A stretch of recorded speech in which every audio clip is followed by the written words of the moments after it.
YouTube has temporarily suspended Steven Crowder from uploading, live streaming, and they've also permanently demonetized him once again. So we knew that a while ago because of this controversy with a Vox personality, Steven Crowder was removed from the partner program. For those that aren't familiar, I assume most of you are. He is a very prominent conservative commentator and comedian.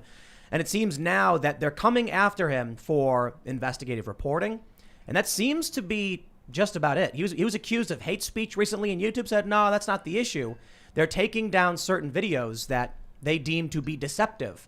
Now, here's where it gets crazier.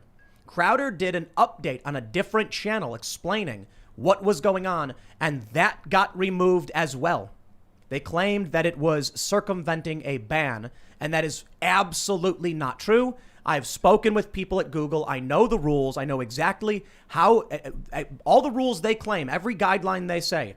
Steven Crowder did not break that rule with his update video, and they still took his video down, gave him a warning, and they're claiming he's trying to circumvent the ban. We'll get into this and I'll break it all down. This is huge because, look, Crowder is not Alex Jones or Milo. He is a very high-profile, mainstream, conservative personality and comedian, and his show is absolutely not like these other personalities who have been banned.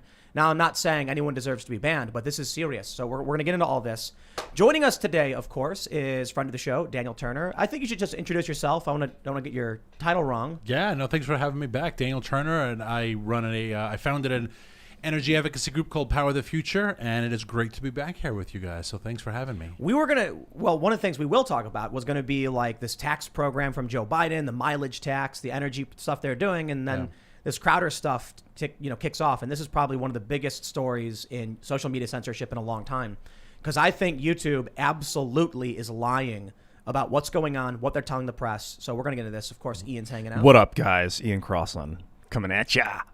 Good to see you, Daniel. Nice to see you. And of course, me in the corner pushing buttons. Sorry about lids. That's my job.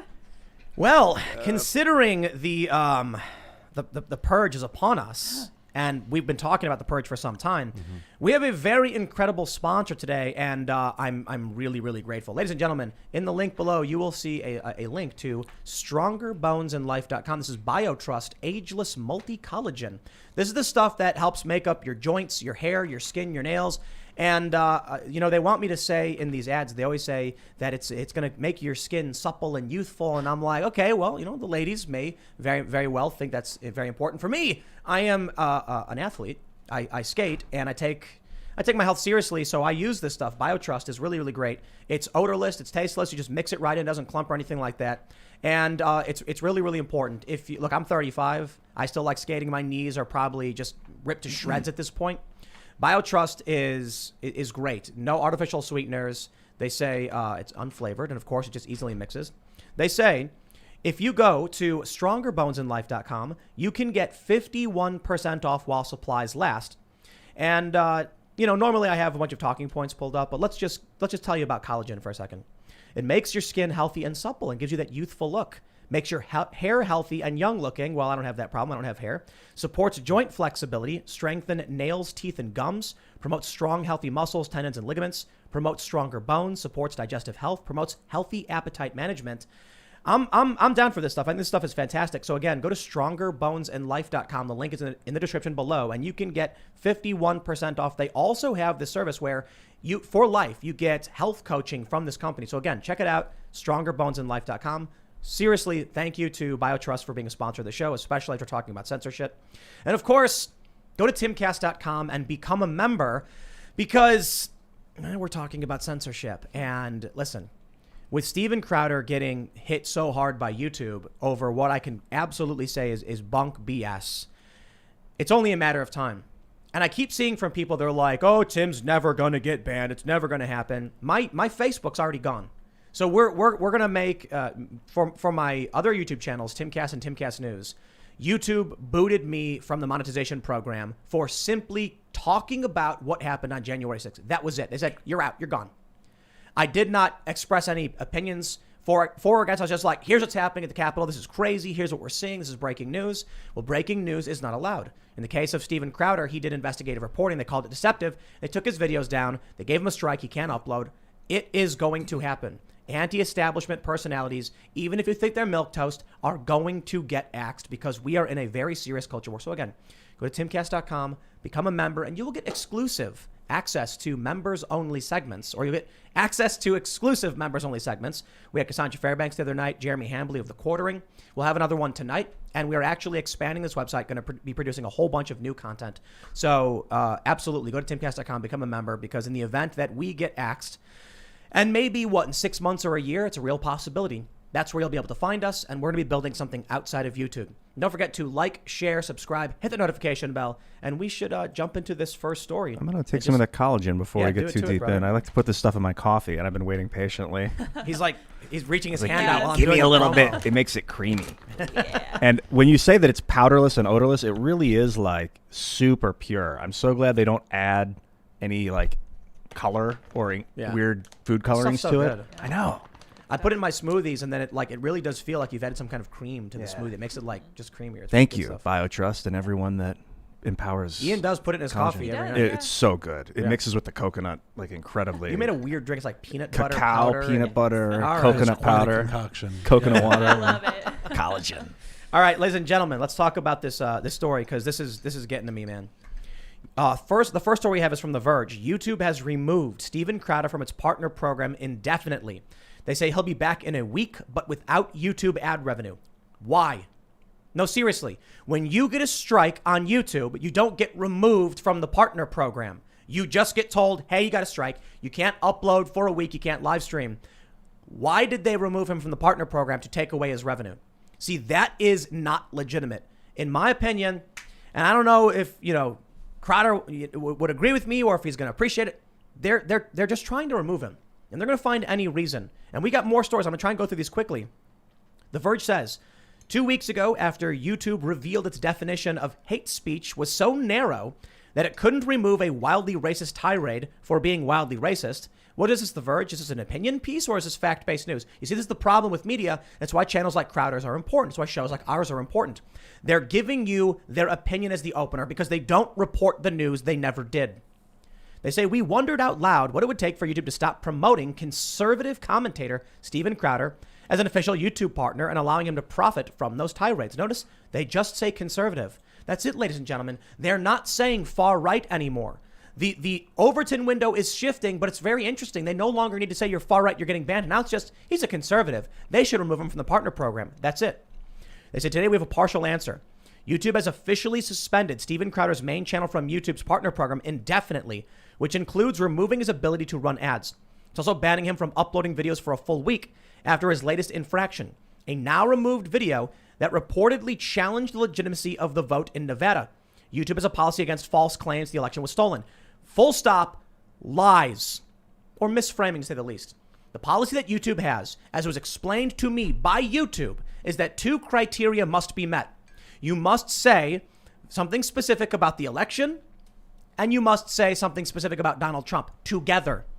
Crowder did a video where he investigated voter addresses and sent people to those locations. In those videos, he never says anything about the overall implications of the election, and even said in an update video he couldn't anyway. He doesn't have the evidence. In fact, he even pushed back on Mike Lindell, saying Mike Lindell's claims about Dominion are wrong. Someone gave him wrong information. So what YouTube is claiming about what Crowder did is illegitimate. And even if it was true that he did one video where he said this, why take him out of the partner program? Now, here's where it gets absolutely insane. Crowder put up a video explaining what was going on. He put it on Instagram and he put it on his other YouTube channel, Crowder Bits, because he's got like 855,000 subscribers there. YouTube took that video down and issued a warning saying that he was trying to circumvent his ban. All right, I'm going to break something down for everybody. I know I'm going to, we got people here to hang out and talk, but I've got to explain all this. I had a conversation. You may know this. We had Alex Jones on the show. Alex Jones said something. A lot of people misheard what he said, including myself, and it didn't matter. YouTube didn't care. They said, well, it was bad enough, and they removed that episode with Alex Jones and Michael Malice from this channel, issued a warning, and I talked to them on the phone for quite some time, and they refused to reinstate it. I said we could take out that little tiny 1-second snippet. We could take it out, maybe put it back up, and they said no. And I said, okay, I'm going to have him back on the show then. We're going to do it again. And we did. And I said, in the event you guys give me a strike, what does that mean for my other channels? And I was told by YouTube, so long as the content is different from what you do on these channels, it is fine. And I said, okay, Timcast IRL is a conversational show with guests where we go over news stories. My other channels are me and my personal rants and monologues. Is that substantially different? And I was told, yes. They're not the same thing. They're different channels for a reason. And I said, okay. Well, that means that's what I want to know, because if you give me a strike on this channel, I can still keep producing on my other channels, right? Then I'm willing to take that risk. We're going to have him back on the show. And we did. And it did well. Because I'm not going to, a lot of people were like, oh, Tim is giving up in censorship. I'm like, no. As soon as they did it, I was like, I called him right back up and said, guys, come back on the show. We're not doing this. Now what they're doing with Crowder. Crowder does a show on his main channel that's produced. There's multiple people involved. There's microphones. They're sitting in chairs and they have cameras and he's sitting at a desk and he's wearing his, his outfit for the show. He's got his holster on and all that stuff. It is produced and set up. On Crowder Bits, he filmed a video on his cell phone explaining what was going on. Content that was 100% substantially different from his produced show. They took that video down and gave him a warning. That means if he does it again, they're going to give him a strike. That is illegitimate. YouTube is not issuing legitimate strikes against or warnings or whatever against Crowder. 100%. And I have a feeling it has something to do with Media Matters, because they put out this story where they said after being suspended from YouTube, Steven Crowder announces his plan to evade it via his other YouTube channel. I'm not going to go into great details, but I'm going to vaguely mention something very interesting that's been going on, that was going on for some time. We had a video that Media Matters targeted and made false claims about. For some reason, that video got demonetized. So I contacted YouTube and I said, why is this video demonetized? And they said, seems to be an error. Don't worry. We will monetize it for you. And they did. And then there was an update, I guess, on this Media Matters piece. And then all of a sudden I noticed the video was demonetized again. And then I reached back out to Google and said, oop, that's strange. We'll fix it again. It happened twice. There was a back and forth. Somebody at these activist organizations knows people at Google or YouTube, and they go in and they're screwing with channels. So when I see YouTube say, oh, Steven Crowder broke the rule, he didn't actually break, because they laid it out for me. They sent everyone an email. YouTube sent me an email, said, here's the specific criteria you would have to say in order to get a strike on your channel. Crowder never broke those rules. So you know what you're telling us, YouTube? That there's literally nothing we can do. If you want to take us down, you will lie and you will do it. And then what we see from all these news organizations, they say, well, Crowder was taken down because he violated the policy where he claimed X, Y, and Z. They claim that because YouTube said the policy was violated, that affirms that Crowder did something wrong. He did not. If YouTube tells me you can't drink bottled water on your show, and then I say, okay, I won't, and then they give me a strike anyway, claiming I did, the media will report Tim Pool got taken down for drinking bottled water on his show, even if I didn't. That's what they're doing. It's only a matter of time. And I tell you this, people are saying, oh, Tim's too milquetoast. He's not going to get censored. He's not going to get banned or whatever. We had Alex Jones and Michael Malice on the show and they took it down, and I immediately called them and brought them back, because I'm not going to bend the knee to lies and manipulations and just unreasonable actions, unprofessional behavior from YouTube. If you get a problem with something one of my guests says, and I offer to snip that out, that is me going well above and beyond my own principles, because I think we should be allowed to have that conversation up as it is. But I'm willing to recognize YouTube has this platform, and I say, okay, what's the best thing we can do to make sure 99.99% of this gets out? Fine, I'll obey that rule, but I'm going to launch timcast.com, and we're going to talk about what we want to talk behind this members-only paywall to protect ourselves from in the event YouTube does take us down. Facebook removed me from the monetization program for simply covering the news. Steven Crowder is suspended for a week and removed from the partner program for simply sending out reporters to track claims about voter irregularity. That was it. He did not make any claims, and now here we are. Rant over, I suppose. Hot. No, it's a necessary rant. You know, I would love to know who is receiving this same wrath from YouTube on the other side of the spectrum, right? I mean, there have been amazing allegations for 4 years about President Trump as a puppet of Vladimir Putin, right? There have been out and out lies from what we would consider, quote unquote, the left. Is there any leftist group as big as Steven Crowder who has been kicked off the platform for these types of violations of service? No. Only small progressives have been banned. There have been many of them, smaller channels, and they shouldn't have been banned either. I 100% defend the right of all of the socialists, democratic socialists, progressives, communists to produce on YouTube. And I've seen some of the channels that got removed on the left, and I don't see a legitimate reason as to why they were banned. It seems like what YouTube is trying to do is create a monoculture. They're trying to force everyone into I don't want to say center left. I don't necessarily want to say far left, Homogenous, but a just homogenous establishment Democrat left position. Getting rid of Crowder is necessary for them to pull off something like that. And I tell you, I'm not big into conspiracies, but they just came out and made claims about why they removed Crowder's content. And I, actually having privy to information, speaking to Google, no, these statements are just not true. Yeah. The claims made against them, not true. Here we go. I'd like to add, I built Minds. I was one of the co-founders of Minds, and I helped design and construct the website. Real quick, for those that aren't familiar, Minds is another social media platform. It can host videos, you can post things. So I had to ethically build out the terms of service. Like, how are we gonna adjudicate user violations of our terms, basically? And I was an administrator, and what I realized pretty early on is you don't ban people. You ban the channel if the channel is in violation. Assume nothing about the people, because that person can make another channel. And if that new channel doesn't violate, you don't mess with it. So them going after Steve is effed. It's messed up. You don't target individuals. That makes no sense. Your terms specifically target channels, not people. So the thought that he would make another channel and do something that doesn't violate terms and still get it taken down is insane to me. This is why I'm saying they're targeting him and his business.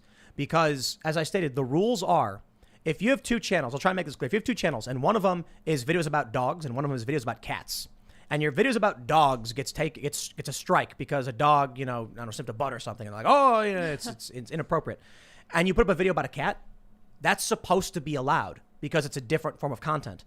If Crowder uploads something that's not his show, he's not commenting on the news, he's simply saying, hey guys, here's an update as to what's going on, they are screwing with him. That's it. They're targeting him, and it's unfair. And I'm sick of the but my private business argument from all of these establishment crony types. It's just not the case. We need balance, and we need representation for people of different ideas, different ideologies, and different perspectives. If they get rid of Crowder, Crowder's fans don't go away. They get angry. They go other places. So you know what? In that regard, maybe YouTube will absolutely cripple itself by doing this. But the problem is that Alphabet, Google subsidizes YouTube so that other video platforms can't be as successful. And that keeps a stranglehold on the market for channels like mine or everyone else's. But more importantly, YouTube is first in, best dressed, and the biggest. The second biggest search engine, I believe, in the world. And it is used by everybody. We ask only that those rules be applied fairly and that the contracts they have people sign are upheld. So I wonder this. If YouTube says, you must abide by our community guidelines, otherwise we can ban you, but then they ban you or strike you, even though you didn't violate those guidelines, I wonder if they're in breach of their own terms on their end.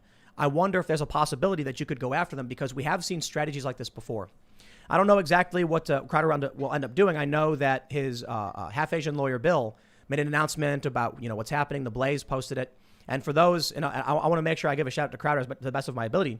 They say you can go to louderwithcrowder.com. What is it? louderwithcrowder.com/mugclub. Or just go to louderwithcrowder's.com. Go to his website.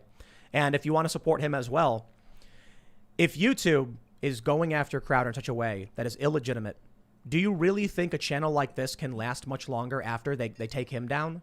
It's the canary in the coal mine for everybody. The way I explained it a long time ago was, we're standing on this big island with cliffs all around, and the waves are just crashing and eroding at one side. Sure, the far right gets banned. This is what they do. This is what authoritarians do. Say, nobody likes the far right, fringe, weirdo, racist, and conspiracy theorists. So when they get banned, the establishment types are like, I don't care. Then they come for very staunch, hardcore, pro-America conservatives. And even regular conservatives are pointing out, like, hey, that's bad. Regular people are going like, well, I'm not a fan of those kind of people. And the left ignores it. Now they're coming for regular, run-of-the-mill, high-profile, mainstream conservative types, people like Steven Crowder. What's next? Moderates. Yeah. And then we're gone. I'm pretty critical of Google. I have been since they bought YouTube 2007. I was freaking out. I was a YouTuber 2006, 7. I was like, oh, well, Google's about to buy YouTube. It's going to get super corporate, and we'll see. And Google, whoever's running Google, you guys do an amazing job at search algorithms. I love your search engine, but I don't think you guys are equipped to run a social network. You had YouTube in 2007, you screwed it up, and then you built Google Plus, which nobody used when you could have been using YouTube as your social network. That's right. Google and they got rid of Forgot. video responses, which was one of the hottest community building pieces of tech on the website. And they make these heavy-handed. It's just a huge company. I don't know. I can't get too critical because I don't work there. I never have. But it saddens me that you would drag your social network through the mud like this when you have an opportunity to build the best one. It's a growing cult infection. It's a cult. I was trying to find. I knew there were a bunch of Google execs. I was listening clearly, but I was trying to Google a whole bunch of Google execs who went to the Biden administration trying to find names. Yeah. But the stories that I'm finding in this search are all about how the Biden administration will be tougher on big tech than the previous administration. None of them will. Well, these are questions. We'd like to have legitimate hearings on this, right? We've talked about it before. They every now and then get hauled up in front of Congress, and Zuckerberg is there, right, with his really pasty face, and just usually an awful camera angle, which is kind of bizarre that like no one does a good job on his like framing your shot a little bit, but you got $60 billion. But it would be curious to get some of these folks involved to say how much further does the big tech censorship get to go before it becomes like a true just violation of civil liberties, of the Constitution. We've already seen it egregiously, but how much more? They have had so many hearings. I just don't care anymore. They just lie. They lie in absolutely. their hearings. I used to watch them. I was like, this is really exciting. Ted Cruz is going to grill Jack Dorsey. This is going to be fantastic. And now it's like, oh, it's the fifth time, huh? It's a rerun, you know what I mean? At this point, I'm not interested in watching. That's a waste of time. Not doing anything. I'm obsessed with freeing the software code of large social networks. If a network starts getting massive traffic, like becomes part of the commons, 100 million hit users a month, I don't know, some arbitrary number, that you free their software code of the social network aspect so that other people can build that same network tech. Other than that, I'm always at a loss of that's why I don't think they have done anything about it, because if you break up Facebook into multiple companies, and I talked about this last week, like Instagram, Facebook Messenger, Facebook Prime, and then Zuck owns the same percentage of all these new companies. Yeah. Nothing's changed. He still commands the terms of service of all the new companies. He still owns them all. So you can't break it. Remove them. So but can you? I don't think you can legally do that. So what's the real risk then that people looking for internet freedom end up on TikTok, which is owned by the communist Chinese? Oh, and there's less there, right? I mean, it's going to be worse. Right. We need decentralized social media, I suppose. Yeah. We need. I don't necessarily think the blockchain is the answer, but I do think there's great prospects in blockchain technology. But we just need, and something we've talked about on the show quite a bit is, I'm talking about creating an open source plugin that people can put on their websites that just networks websites together. So no one could ban anybody. And there's something called the Fediverse we talk about a lot, which is it's like a protocol instead of a website where you can follow someone from a different, you can follow like John at john.com or whatever. Instead of following at John, you follow John at john.com, and you can follow John at gab.com and get all of their feeds showing up like Twitter or other social media. There's other than blockchain, there's like Arweave, which I think Minds is looking into right now. Bill has been, and like IPFS, Interplanetary File System, and they tend to be faster than the blockchain for stuff like this sometimes. So they're advancing this decentralized tech, and I think we'll eventually have something that can host videos as well as text. You just mentioned that you thought. Or I'm sorry, that you just mentioned Biden apparently is going to go harder on big tech. These are all the articles, that I was looking at. You were seeing it. Yeah. Well, so here's something funny that's happening right now. TechCrunch reports YouTube is testing hiding dislike counts on videos. I wonder why that might be. Yeah. Could it be that every single video that Joe Biden puts out or that Democrats put out are just slammed by everyone? That's democracy. Now, what is that? Is it a Russian bot conspiracy? Yes. Unknown. That people are saying, I don't like this video from Joe Biden? My question is, where are then the Democrats to counteract that and give an upvote to Joe Biden? They don't exist. No, you know what it is? They're still you know what I think it downvoting is? Trump's content. I think the people who vote for Joe Biden don't pay attention, don't watch the news, have no idea what's going on, and they're not going to watch a Joe Biden video. The Trump supporters, the conservatives, the moderates, the people who are quote unquote red-pilled, who have woken up to the media's lies and the narrative, it's because they're looking at videos of Trump. They're watching the source material on YouTube and then going, I don't like this. So YouTube now has to intervene and remove the dislike button counter. It's a matter of time until they remove the live views counter as well, because there are times that they are streaming the Biden giving remarks at the White House, or even during the campaign. Biden is going to sit down with these activists, and you would see in the bottom left corner, 800 people are watching, 900 people are watching, and people would circle it and tweet it and say, "Is this a joke? Like, this is the president and the most popular president in American 900 people watching this video, and I'm one of them, right?" Right. But listen, Democrats have always gone for low information voters. Yeah. And a lot of people might be like, oh, here we go. Tim Pool is so biased against Democrats. He's right wing. No, actually, I'm pretty far left politically. It's kind of strange. My problem is you're not going to get me to say something that's not true. All right. And I'll tell you something. Democrats want to give the right they want 16-year-olds to have the right to vote. Whoa. 16-year-olds, you are not going to convince me are high information voters. No. Some, maybe. But as you get younger and younger, the likelihood of finding a low information voter goes up exponentially. 16-year-olds. No offense to young people. No, but 16-year-olds are also eating Tide Pods. Yeah. Right? I mean, like, no offense to They're not 16-year-olds. really eating Tide Pods. They were. But no, they never did. No offense to It was a meme. 16-year-olds. Zoomers. Well, but now again, One guy did though. We One guy can did. we can allow the 16-year-old to vote if the 16-year-olds can also buy alcohol, buy cigarettes, and get drafted. Because what I have a problem with when it comes to these age things is, and I still enjoy my cigarettes every now and then, right? You got to be 21 to smoke now in a lot of states, 18 to get a beer, but the 16-year-old can vote you off to war in Afghanistan, and you're like, wait a second. So what is the age of adulthood, and make everything that age? They'll I vote don't know. what their What if- parents tell them to. What if they're the adults. requirement for voting was just you have to live on you have to have you no longer maybe it has to be you have to have a job. Maybe the requirements are you have a job. You have to be paying taxes. Yeah, you pay taxes, you can vote. Well, yeah, Taxation requires representation. You should have to have some sort of skin in the game, right? I Yes. mean, the original Constitution was they argued about landowners, and that was considered, offensive, or however you want to phrase it.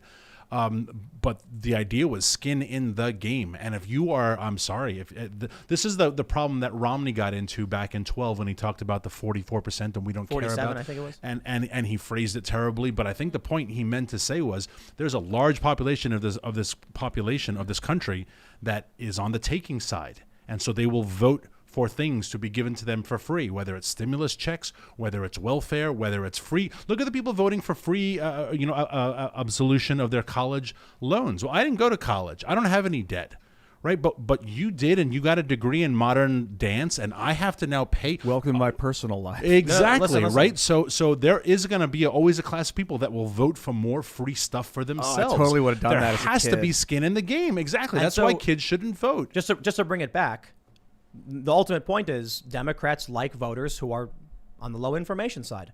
Yet at the same time, these are the same people who claim to be more educated. I'm sorry, I need to explain something to everybody listening. Going to college does not mean you are more educated. No. I mean that. And a lot of people confuse going to university with being educated. You can spend 4 years in college and read almost nothing. Yeah. And just, squeeze on by. Party hard. Party hard and just do the bare minimum. Or you could be someone who goes to the library every day and reads a book every day, and you're substantially more educated than somebody who just decides to go to college. Now, I think there's a correlation between getting an education and being in college, but in the past generation or so, college seems to be a big, fat waste of time. Yeah, it used to be a huge opportunity to have access to books and stuff, but you don't need that. Got the internet now. Yeah. Yeah, if I can go online and learn whatever I want, what's the point of spending 40, 50 grand for it? I will say, though, if we think about this from a solution-oriented perspective, maximizing the best outcome for this country, I do believe we need some form of student loan forgiveness. Probably in the form of eliminating interest rates, and at this point saying, pay off your principal. You borrowed the money, you got to pay it back. Maybe with inflation as a standard, interest rate, not compound interest or anything like that. But I will point out too, for a lot of these people on the left who are like, we should have our student loans forgiven. That would be, and this is what they don't understand, giving a $50,000 grant to the wealthiest Americans. Yeah. Fund the rich? No. So I Is wanted that to, what they want to do? I wanted to Google this before I talked about it, and some of the largest endowments in American university systems. Harvard has over $40 billion in endowment. So if you want to talk about student loan absolution, why doesn't Harvard kick in some of their $40 billion, which literally just accrues interest every year? They charge these people $70,000 a year. Yale has, what is it, $27 billion? $30 billion. Stanford, 27. Princeton, 25. MIT, 17. So if we want to talk about student loan forgiveness, obviously there has to be reform of the tuition system because it is being paid for by the taxpayers. But why doesn't Harvard give up some of their damn money to pay those guys who have useless, I mean, quite honestly, if you have a graduate degree in critical race theory from Harvard, you have a useless degree. I'd like to give a shout out to our good friend Will Chamberlain and say, seize the endowments. That's right. When you say endowments, is that the yearly, like, government gives them $30 billion a year? No, this is rich people who write $100 million check and they want to endow a chair in their name, or they want to endow a building or whatever. But Harvard's been around for 200 and something years, and they've accrued over time. So that's money sitting in an account? Exactly, literally sitting in the bank. Just the other day, Georgetown announced they got a $100 million grant from somebody. I forget who. $100 million donation. Georgetown's going to take that $100 million, they're going to put it in the bank. They're not going to drop the tuition rate for any of their students a dime. They're just going to put it in the bank and say, thank you very much for your money. What I can't understand, I know we were supposed to be talking about YouTube dislike count, but I think It's all related. it is. I really do think so. I think that these people who go to university, think about it for 2 seconds. They're told to do it. Not everybody. I know a lot of you listening probably went to college, you didn't realize it. But there's a lot of people who are like, what should I do? Yeah. And then someone comes along and says, you're going to take out $50,000 worth of loans. Don't worry. You have to do it. Everybody has to do it. And they go, okay, I'll do what you say. Then they go to college. They do as they're told. They rack up all this debt. Now they're living in this massive debt, doing as they're told every step of the way. And they're miserable. Some people finally realize what's going on. They'll drop out, they'll leave, or they'll realize it after the fact. Hey, wait a minute. That was a big mistake. I screwed myself up by not listening to myself. Now, you look at these people, these college educated, they say, overwhelmingly vote for Democrats.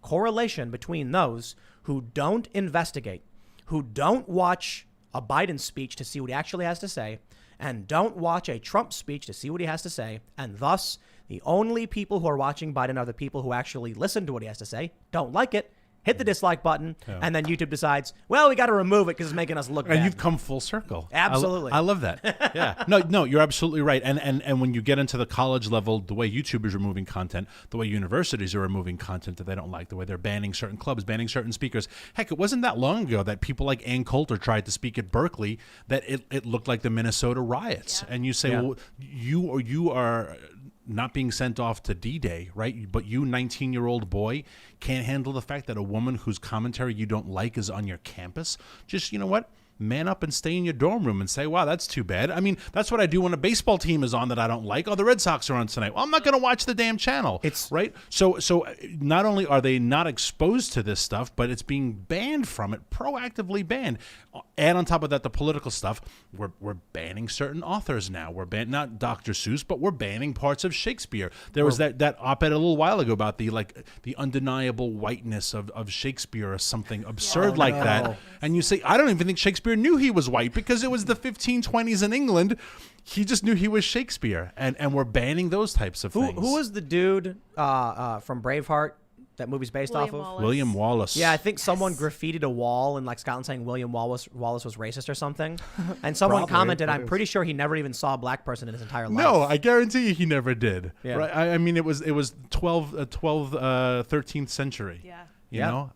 Dude, everybody was racist back then. That was when you were all, they were more like xenophobic. Yeah. Afraid of the other. Yeah, because the last people they knew who didn't look like them were the Vikings, and they killed everybody. And they stole all their church goods, and they stole all the women. Exactly. So take a look at Scandinavia now. Oh yeah. Like, what happened to that place? I don't know. They received too many immigrants. They're like the woke. No. I don't think the issue is immigration. Like, you know what's really fascinating is that I mentioned this the other day. Think about illegal immigrants right now coming to the U.S. They're willing to climb mountains, ride on the top of trains, make it through 90 miles of desert with limited supplies because they believe in that American dream. And look, I can respect that. That's drive. but you got to come in the proper way for a variety of reasons. We don't want people going through the desert risking their lives. Yeah. And we want to make sure that when they come here, they're given real opportunities. If they just come in, they get exploited, and it creates a lot of problems economically for many of the migrants. But you take a look at some of these countries, even the United States, it's the domestic population, mostly suburban progressives and liberals, that have become just absolutely weak and pathetic. You take a look at Scandinavia, and it is the overwhelmingly white, indigenous of the region, I suppose you'd call them, who are opening up all these policies that will erode and eventually destroy their own governments. And I'm speaking specifically about Sweden's policy on their welfare system, for instance, is unsustainable unless they keep bringing in more and more migrants. Now, that's not what I'm referring to. That's actually them trying to stem the bleed. The problem is they wouldn't need to desperately ask people to come to their country if their country was properly run. Yeah.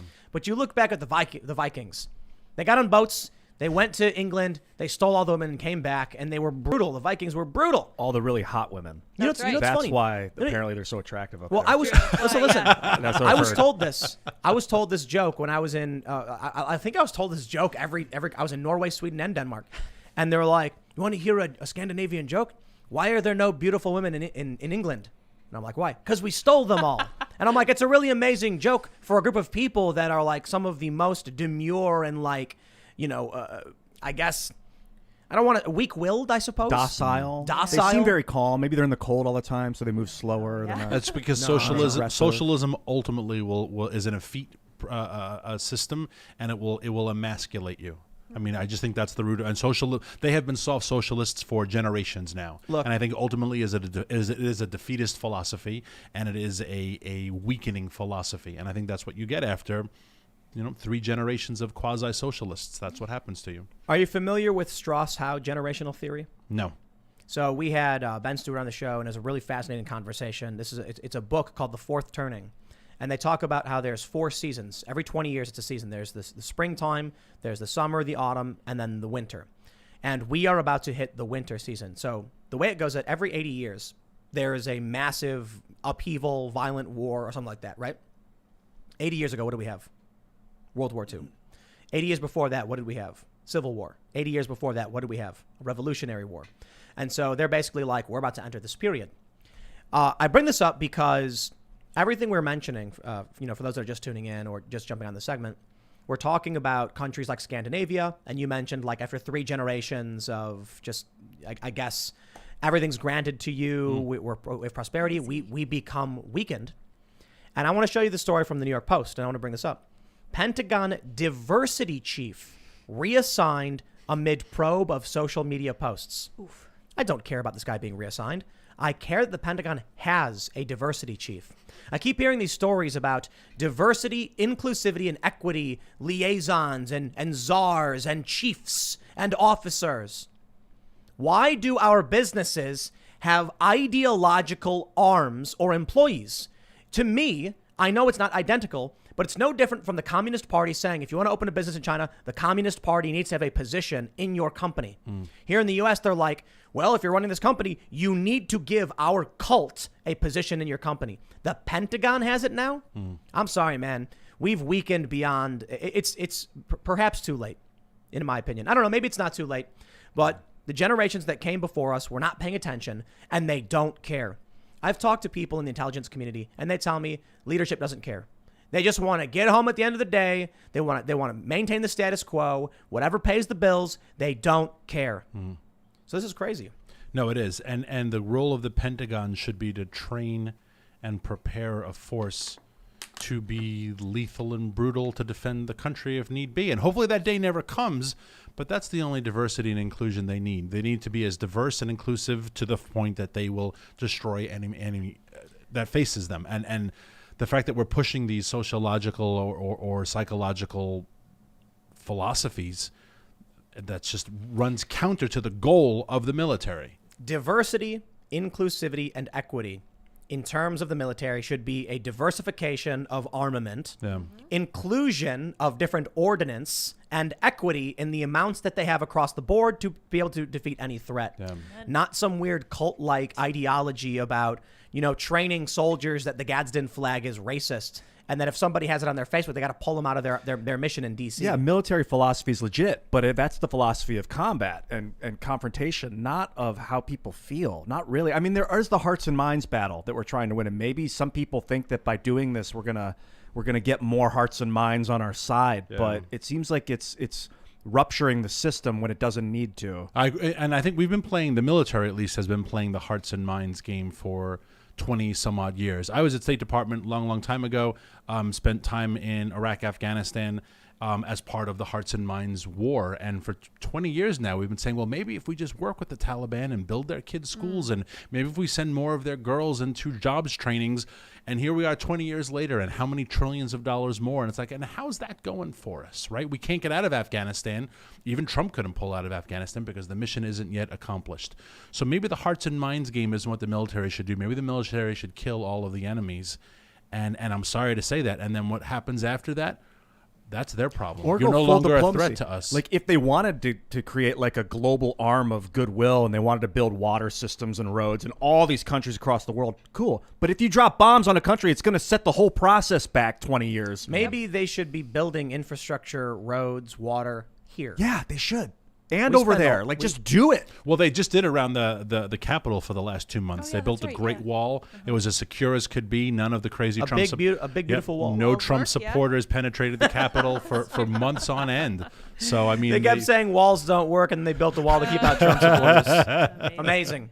Well, Tom Cotton is doing something about it. Cotton introduces a bill to ban critical race theory teaching in the military. My man. Yeah. Okay. That's very cool. It's not going to pass. No. Republicans don't have any power right now.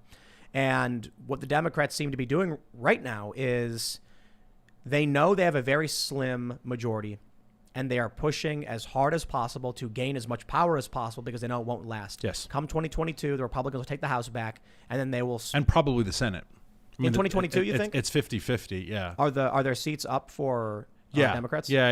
And I think, I mean, literally you flip 2 seats and that's all that matters. I mean, starting with Georgia, I mean, right? flip one seat. Yeah, starting 51-40. with Georgia. There's a re-election there because it was a temporary seat, Wow. right? So yeah, but like I agree with you 100%. They know they have a 2-year window to enact as many things as possible. Obama did the same thing back in 2009, right? He passed health care because he knew he had one shot to do it. They had a supermajority. They had to get it done. They got it done, and then they lost. I'm not confident the Republicans will be successful. I think there's a lot of people who don't like the Republican Party who only voted Republican because Trump was something different. He was actually trying to do things. You take a look at Biden right now. Mm-hmm. Did you see that they apparently rebranded to the Biden-Harris administration? Creepy. What is this? Yeah. I had a tweet about it, and I was like, amazing and inspiring. Despite every obstacle from racism, sexism, to not even getting a single delegate in the presidential primary, Kamala Harris is proving that nothing will stand in her way and she will eventually become president. She didn't get a single delegate. And now they're slowly inching towards making her the president. And it's right there in her Did faces. Biden get any delegates in 2008? I don't remember. I don't When remember. he was up either. against Obama. He was a nobody in that running, though. He was For one of the sure. worst guys on stage. In 2000, that's a Disgusting. great question. How soon did he draw? Like, and I was paying attention those days also, but he wasn't. I think Hillary was Obama's biggest competition in 2008. And Bernie's not Bernie. That was pre-Bernie. Yeah, it was pre-Bernie, and I'm sure Biden, and there were probably like 3 or 4 other folks out there who dropped out pretty quickly. Was that also Biden got 0 delegates. Zero. There you go. Well, all Zero right. delegates. A couple of zero delegate. Couple of losers. Couple winners. And then Biden got all this winners. free press being the VP. Yeah. And he got made they would make fun of him and be like, "Oh, Joe, shut up." You know those memes where like it shows Joe saying something stupid and Obama's like, "Oh, Oh, yeah. Yeah. that was real." Yeah, I think. it really was. I think critical race theory in the military it's the demise of the military. Dude, it's It's dangerous. listen, what you need to understand about critical race theory is that it's not actually a theory of anything. No. It's basically just one person going, I've decided that water bottles are racist.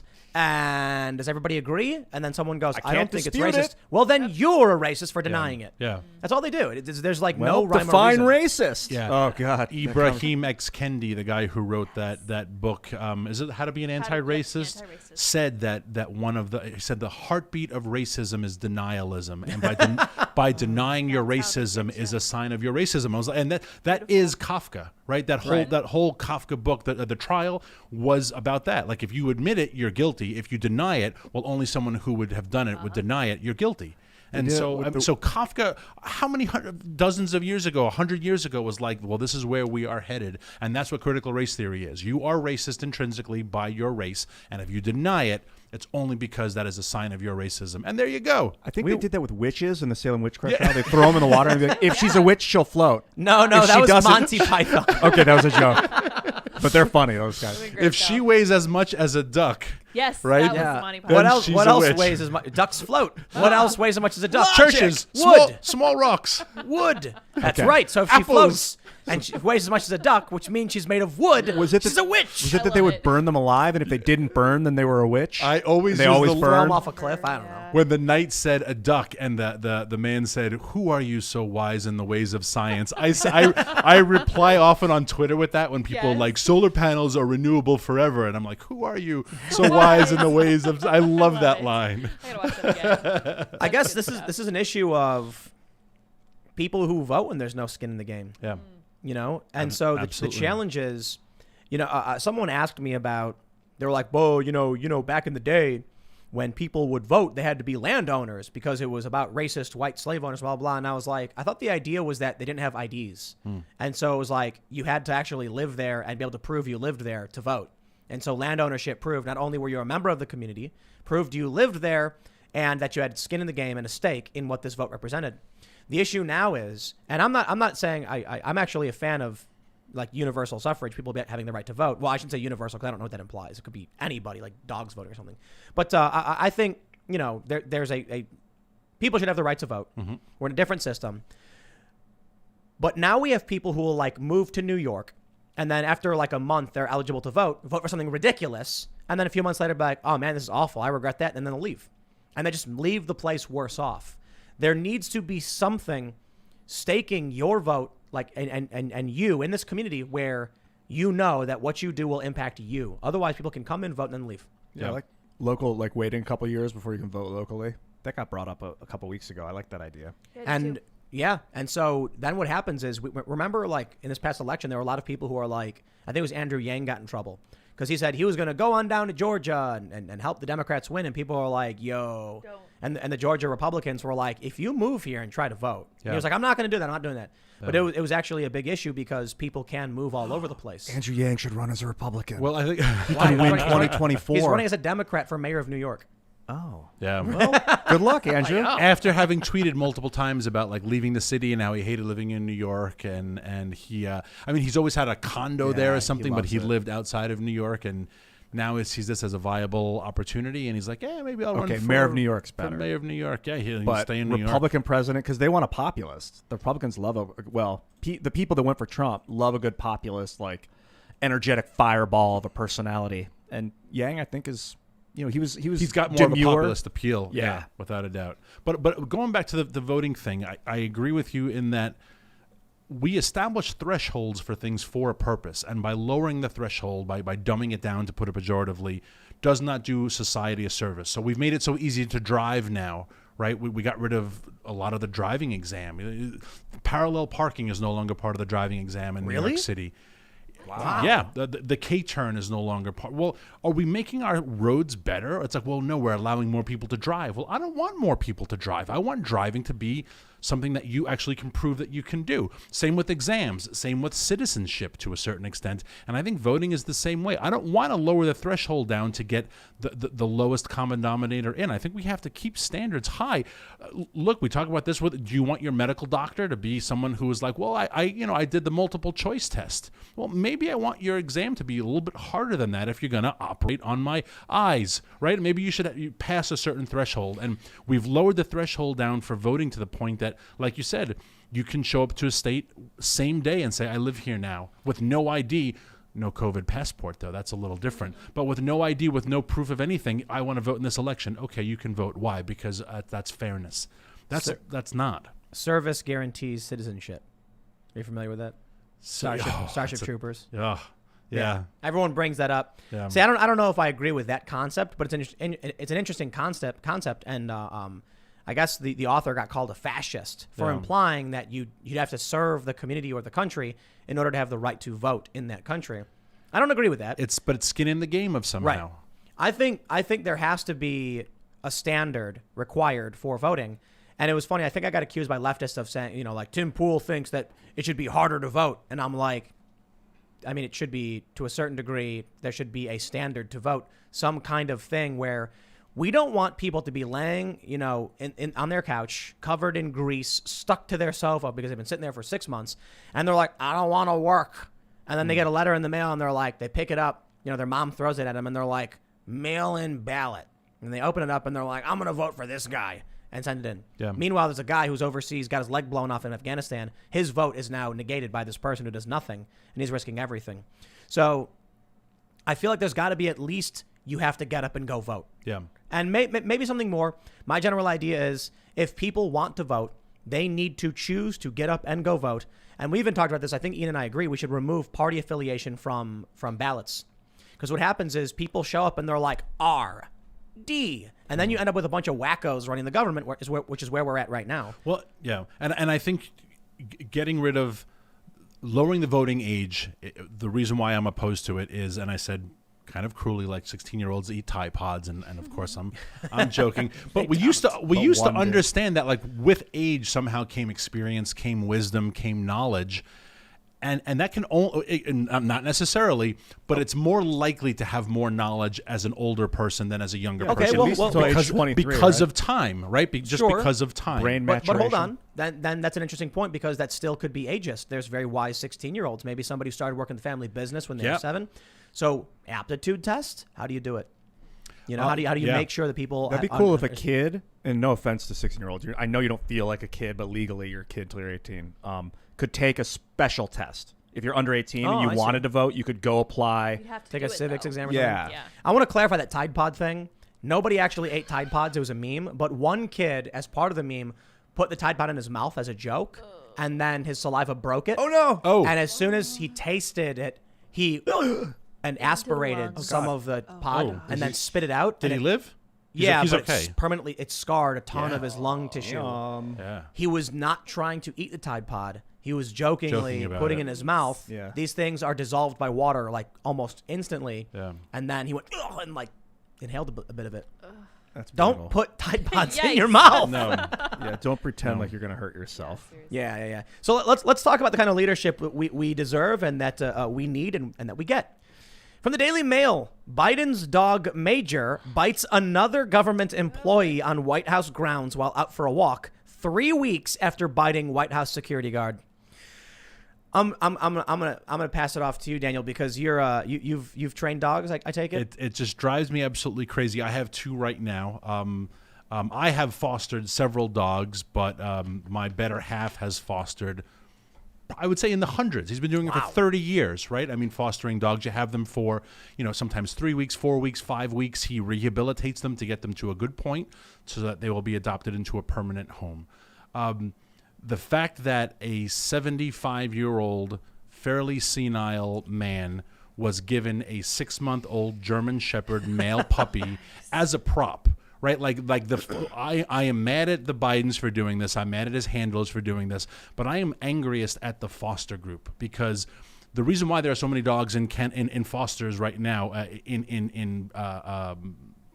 being held in pens is because they are so stringent on who fosters a dog. And they are pretty strict, right? You can't get a dog pretty easily. But this guy somehow got one, and he got a difficult one. Right? German Shepherds are wonderful dogs, but they are by nature protective dogs. They are guardians, and they are alphas. They're dominants, right? And Joe Biden is no alpha. No matter how many aviators he wears, the leather jackets, the rhetoric, come on, man. I'll challenge you to push-ups right now. That is all bluster. And a dog is not as stupid as the American press corps. And that dog is like, well, guess what, B-itch? I am the alpha of this family. Joe Biden's not disciplining me. Jill is not disciplining. Hunter is off doing something else. I am in charge of this family, and that is why he is biting. And that's sad. 2 people? Yes. Okay, that you might have to consider putting the dog down. No, from my experience, if a dog's that is the law weapon. in multiple states. I'm pretty sure it's the law in D.C. Let me tell you something. When you are training a dog, especially a German Shepherd, If you are too weak, the dog will not obey you. German Shepherds are particularly tough. Yeah. These are soldier dogs, man. That's why, cops use them. These are some of the most intelligent and strong dogs. Joe Biden, 78-year-old man being given these dogs, and you were right, as a prop. Yeah, it was a prop because he wanted to look cool. They made a big deal about the fact that Trump didn't have a dog. And what man doesn't have a dog in the White House? The White House always has dogs. Obama got a dog, a Portuguese water dog, but it was still a dog, right? But Leave still, the Portuguese water dogs alone. No offense, all you Portuguese water dogs out there who are listening to Timcast. Right. But this was a prop. This was to make him look cool and to get that talking point. He has a rescue dog, and I think it does a lot of damage to the rescue dog community because it scares people. But he should not have been given this dog. You can be 75 and foster a German Shepherd puppy if you have been doing this your whole life. If you know what you are doing. If it's your full-time job. And if you are retired, yeah. And I'm lucky that I work from home. I live on this farm. But one of my older blue heeler, which is a great dog, but also is a guardian dog. It's a cattle dog. It is an alpha dog. He's a year and a half, which is in dog years, 17, 18. And sometimes I will have to hold him down and yell at because he's like, I'm in charge. You know what? Yeah. I'm going to do this. And he will push. And you have to push back if you want to. And now that's why my dog, which is a interesting breed, an aggressive, not aggressive, a happy, excitable breed, but it is as docile it could be, that people come over and they're like, oh my gosh, your dog is so sweet. That's not a friggin' accident. My dog is sweet because it takes constant work. And this poor Major, can I have Major Biden, by the way? I will take Major off your hands because this dog is now probably going to get put down as a vicious dog, and it's not. He's got a stupid handler. What if we Drives me send crazy. in the dog whisperer? Who's that guy? Caesar Milan. Oh. Why, so Biden is on another reality show? All right. Let's do it. Dude, Come on. humans are being given a really bad name lately. Because I was talking about this on one of my earlier segments. There's this really, really awful video where a 65-year-old Asian woman is walking to church, and some guy just brutally beats her, just stomping on her head. Can't even watch it. It's disgusting. It's horrifying. And these two security guards just watch. And then one of them walks over and closes the door. Even after the attacker leaves, some people are like, oh, he didn't want to, the security guards couldn't intervene because they could get in trouble or be liable. And people were like, dude, the attacker leaves and the woman is writhing on the ground and like raising her hand. And they come and close the door and walk away. They could have got on their phones and called somebody, didn't do anything. And I'm sitting here like, humans are doing really dumb stuff right now. And animals are starting to look a whole lot better. So you have this incident with the German Shepherd. Joe Biden was given this dog. It was a prop, as you said. They were like, look at this guy with this dog. And then the dog does dog stuff. And now it's just another news cycle. And I'm thinking about this story with this Asian lady. And even a rooster will run and fight predators to protect chickens. After it warns the chickens. It will make a certain call and the chickens will run in, which is great. But we have people these days that are incapable, they're weak. And I guess what I'm trying to say is, when you have a culture of people who just stand there and watch a 65-year-old woman be brutally beaten on the street and they won't do anything, and a rooster will. Something's going good with chicken society. It's not going good with our society because we vote for Joe Biden. Yeah. I don't mean we here on the show, but 80 million people vote for this guy. And then he ends up being given this dog he can't control. I'll tell you this, man. If he can't control a German Shepherd, how is he going to control Putin or Kim Jong-un? Yes. We are not doing well for ourselves when we're not electing even someone as capable as a rooster to protect us. Yeah, exactly. That's extremely extremely well said. Chicken society is going better than America. Yeah. Chicken City.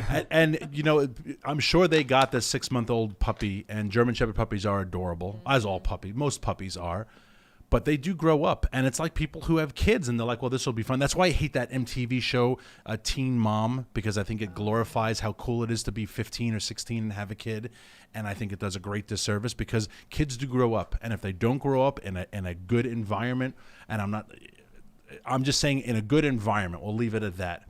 And not Hunter Biden. Well, he didn't grow up in a great environment either. No. But Major Biden, the dog, has now had 3 years not in a good environment, with an undisciplined environment.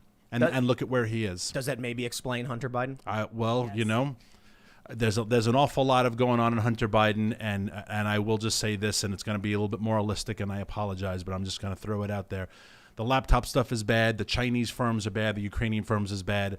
That you are sleeping with your dead brother's wife and her sister simultaneously while you are fathering a child with a stripper, you are a bad person. Jeez. Period. Yeah.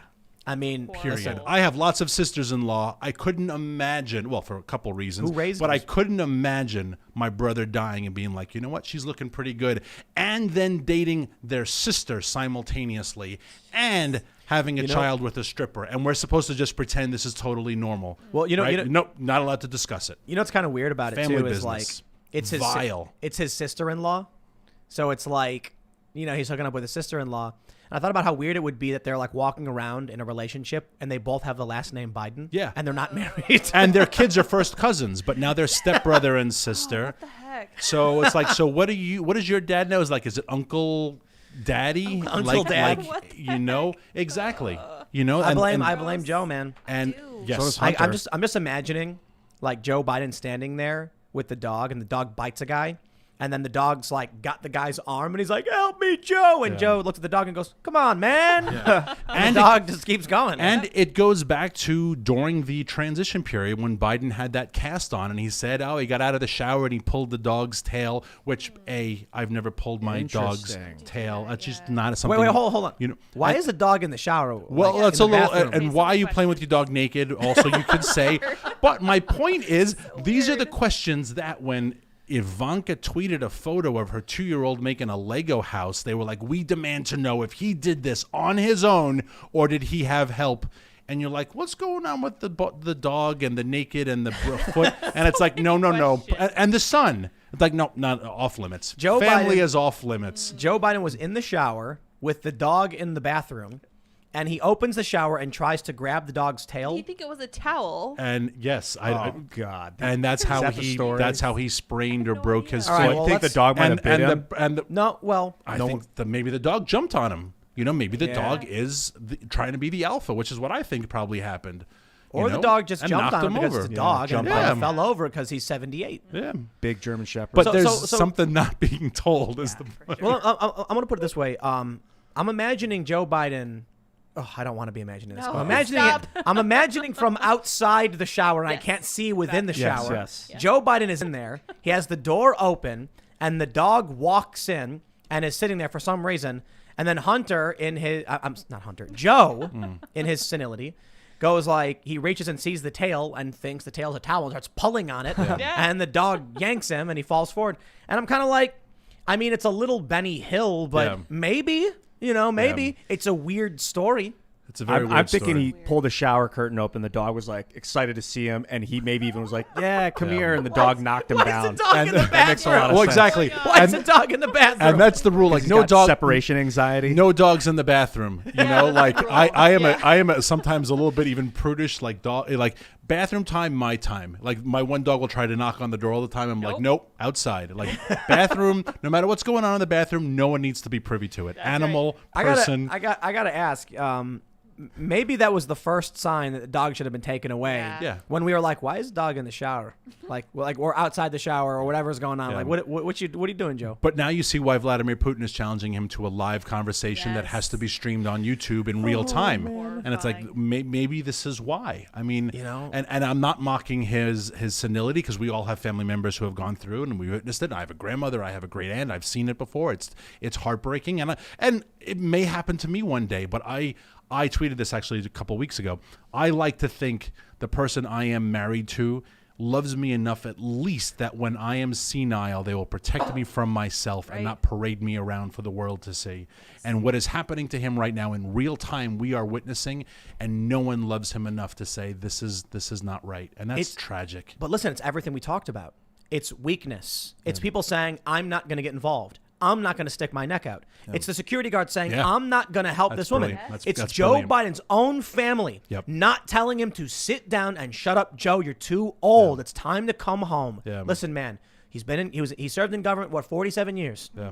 I was saying this when he was running. It's like, Joe, thank you for your service. I'm not a fan of Joe Biden or his policies, but I get it. We're gonna be respectful and say it's been a great 47 years. You're 77 years old. We got a nice little rocking chair in the sunroom for you. We'll get you a nice little blanket for your lap, and you can read some books. Maybe play some Candy Crush or whatever it is. I don't know. You probably need big glasses because he's pretty old. Yeah. Instead, everyone around him is like, "You should be the president." Poor Joe. And now we're at the point where it's the Biden-Harris administration. Yeah. Even, and you know, I wonder, I genuinely wonder if Joe doesn't understand what's happening around him. I don't know. I mean, you look at that summit recently in Alaska. Now, he wasn't present there, but his administration was, and China just basically laughed at us on our own territory. You look at these comments from Vladimir Putin. You look at the increasing hostility from Iran, and you say the world is not the slightest bit concerned with him. And so the collectivist world, the UN, is pushing the Paris Accords, the climate change stuff. Heck, we don't even have the backbone to stand up and say, let's not have the Olympics in China because they have 2 million Uyghur slaves who they are beating and raping on a daily basis. And we're like, nah, it's cool, man. Make another Disney movie there. To be fair, and with respect, the Biden administration did issue sanctions on some Chinese officials from the Xinjiang region. So I can give credit for that. Good. Absolutely. Right. We give credit. Yeah, absolutely. I hope it's the right strategy. You know, I say it that way because I'm like, listen, I'm glad he's doing something. Yeah. And I hope it's the right move. It might not work. It might backfire. It may work perfectly. I'm glad the Biden administration is at least doing something. Yeah. And I wonder if what was really going on is that China was this growing, threat to the U.S., to the world for a lot of reasons. And we ignored it mostly because it didn't sell, right? You want to run for office, you don't got to talk about China. You talk about all these other issues. We mentioned the other day I was watching Man of the Year with Robin Williams. There's this scene where he's complaining. He's like, they're talking about an amendment to the Constitution to ban flag burning, while 4 million illegal aliens cross our border. And that was Robin Williams saying that, mind you, so it was really interesting. But that's the point he's bringing up. When it comes to politics, they're going to come out and they're going to be like, oh, look at all these problems we have. And then Trump comes out and goes, China. and he starts that narrative. And now all of a sudden people have started to realize this. There have been polls showing that even a small percentage, like a decent, I think it's like 30% of Democrats are worried about China, mostly Republicans, but not to the point where Joe Biden's realizing the sentiment and the focus on China has become too much to ignore. So now he kind of has no choice. Yeah. It's a remnant of the Trump era policies he has to maintain. I'll never understand when it comes to China, and we've really gone off course from Crowder, but it's fascinating how this conversation evolves. I want to get rid of downvotes. Yeah. I'll never understand when it comes to China. Being a kid of the 80s, I'm older than you. We just talked about ages earlier. We always treated the Soviet Union like an enemy. We were told the communism is an evil belief. Communists don't want our best intentions. They are our enemy. We never moved our factories there, right? But when it came to China, we were like, communists are bad, but I mean, you can make all of our DVD players and our cars and now our wind turbines and our solar panels and basically everything that is sold on Amazon and 95% of our pharmaceutical industry. And I'll never understand why we got into bed with the communists, because we always knew communism was an evil belief. Was that Nixon? He opened up China to trade, yeah. As opposed to saying, no, they're no better than the Soviets. They look different, but they are just as evil, because communism is evil. We treated Cuba that way. We never said Cuba's bad, but you know what? Like, why don't we move all of our sugarcane production there? But we did with China, and it will always remain fascinating to me. And that is not a partisan issue, because Bush did it, Clinton did it, another Bush did it. You know, we all watched China rise. But we never had this fear of China that we did with the Russians. And people will say, "Wow, the fear of the Russians was overblown; it was exaggerated." But we believed as a country that communism was evil. It is, but not when it comes to China. China's like a weird neo-communist capitalist amalgamation. Yeah. We're using the wrong word when we call them communists. We have authoritarian defaulted to authoritarian, but maybe there's a new socio-political movement or structure that could be named, and China has enacted it. I don't want to offend our good communist viewers by besmirching the good name of communism. By communism talking works about, locally. Absolutely. I was kidding, but all right. In the family, communism. In the community, socialism. In the country, capitalism. I always put it like this, like quote. Left libertarianism, which is like communism, at its core ideology, only works when it's like a handful of people live on a farm together. Yeah. It's like, I picked up the eggs from the chickens. Would you like to share? Like commune. Exactly. Yeah. It doesn't scale up because, that was the joke we made the other night. This is the question I was actually wondering when you mentioned, like we said, Russia, the Soviet Union was bad. China is bad, but we can still do trade with them. Who killed more people? Didn't Mao kill like substantially more people? Close to 100 million. Yeah, that's what I thought. Like Starving like almost them, double. mostly. I don't even know. Yeah. Isn't like double what Stalin, what the Soviet Union did? Yeah. Let's work with them, I guess. Exactly. Yeah, I mean, he starved close to 100 million of his own people. Pig iron. You know about the pig iron stuff? No, I've heard of that. I don't know the full story, but it was like he ordered everybody to melt down their tools or whatever. Oh, yeah. What was that about? Like they were trying to make weapons, I guess. They were and build their infrastructure. Yeah, and then Pig no one iron. had anything with which to cook iron or sucks. to farm or to. Same with the sparrows. That's right, I was gonna say the sparrows. The Great Sparrow Campaign, because the sparrows were eating the wheat, and that was the biggest predator of wheat. So they were like, great, kill all the sparrows, and you would get a little badge every time you killed a sparrow, and all the kids were taught to kill sparrows to get badges until the locusts came, and because the locusts, no sparrows to eat them, because there were no sparrows to eat them, and then something absurd like 13 million people died that year because there was no wheat because the locusts destroyed all the wheat crops, and you say, well, this is why communists should not be ever in control. Well, but hold on, can't you eat the locusts? I imagine you could tried. mill them into a paste and make bread with them or They something. tried. probably. But they come from above. I will not eat the bugs. I will not live in the pod. That's right. Yeah, I'm not gonna eat. Yeah, I'm not eating bugs. I got no problem with eating bugs, man. That's the ones you can catch. I watch these videos where it's like some dude out in the middle of nowhere and he's like all super ripped and he's like, if you want to survive in the wild, you got to figure out where to find water. And then he goes and he like drinks muddy water and then he's like, and food, and he lifts a rock and he's like eating I'm kidding. I'm half kidding. But there's a lot of these videos of like survivalists and who are like, dysentery. Yes. here are the bugs you can eat. Here's how you eat them. Here's how you cook them. And I'm like, I don't care about eating bugs. When there's no other food, I will. I mean, whatever. Yeah, same. Hey, you know what you Yeah, do? yeah. You listen. You do what you need to stay alive. We got chickens. I brought it up earlier, but we have chickens. They walk around all day. All they do is eat bugs. Yeah.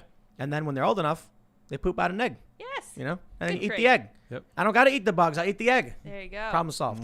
Were we talking about China? Oh, yeah, Transmutation of matter, yeah. Yeah, having all the locusts. And the problem ultimately was the command economy. Yes. It's the idea of communism is this utopian idea that everyone's holding hands and everyone owns everything and the factory just operates and there's no hierarchy and no leadership. And it's usually, like children and the ignorant who propose it because they don't realize what specialties are. Yeah. So like you have someone whose specialty is building a Keystone pipeline as a welder with 25 years experience, and then you're told by quasi-communist John Kerry, well, you can just build a solar panel now. Exactly. So what happens is when somebody who actually knows how the infrastructure of pipelines work is seeing all of his specialists who build pipelines, and they're told by the guy in government, make solar panels. He's like, we don't know how to do that. Yeah. Think about how that scales up in communism. The communist government says, just have them all make solar panels. And they go, here, and they bang the gavel.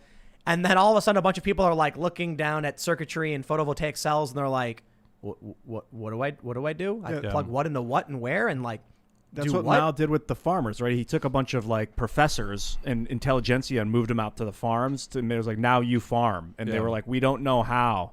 And then they all starved. Yeah. In the Soviet Union, they used to determine output by weight.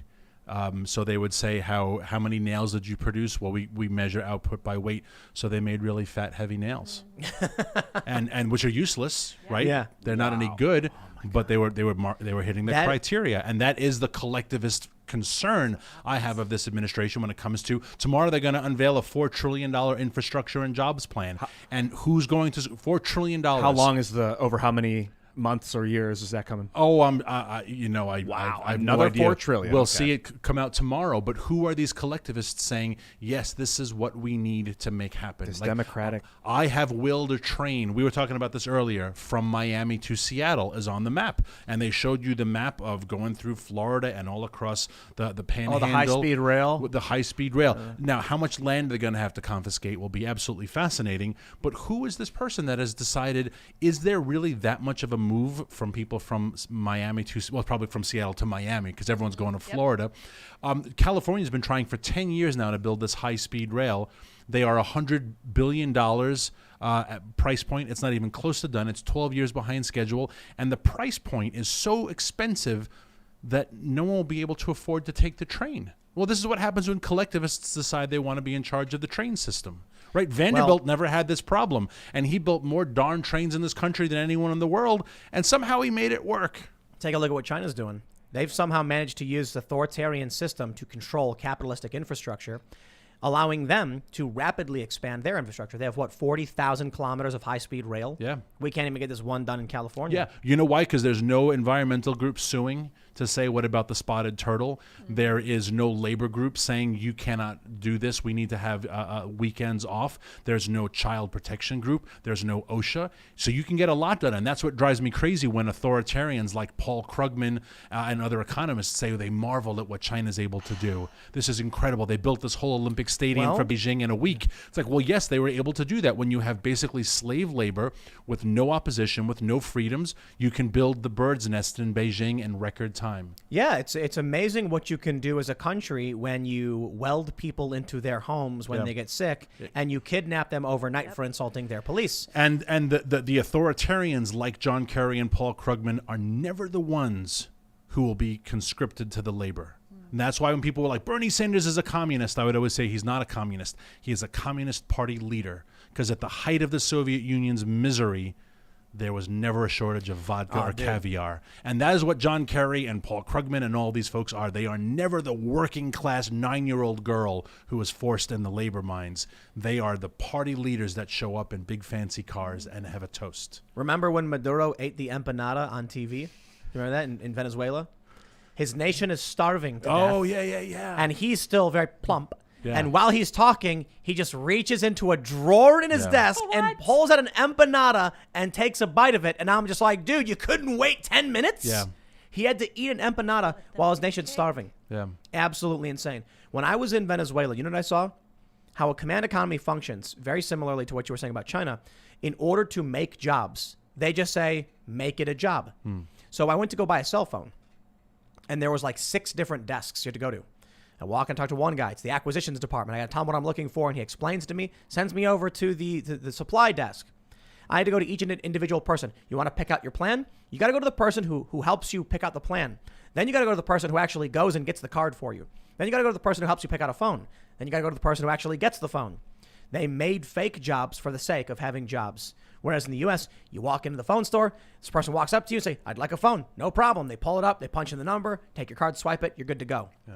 For the sake of having jobs, they just make everything worse. Oh, that's because a private company in the United States wants to cut down on overhead, so they don't hire superfluously, but the government can just accrue tax dollars to pay for nonsense. And then they work for me now. But it's not just about tax dollars, because it's communism or whatever. They're just basically like, we want everyone to be working.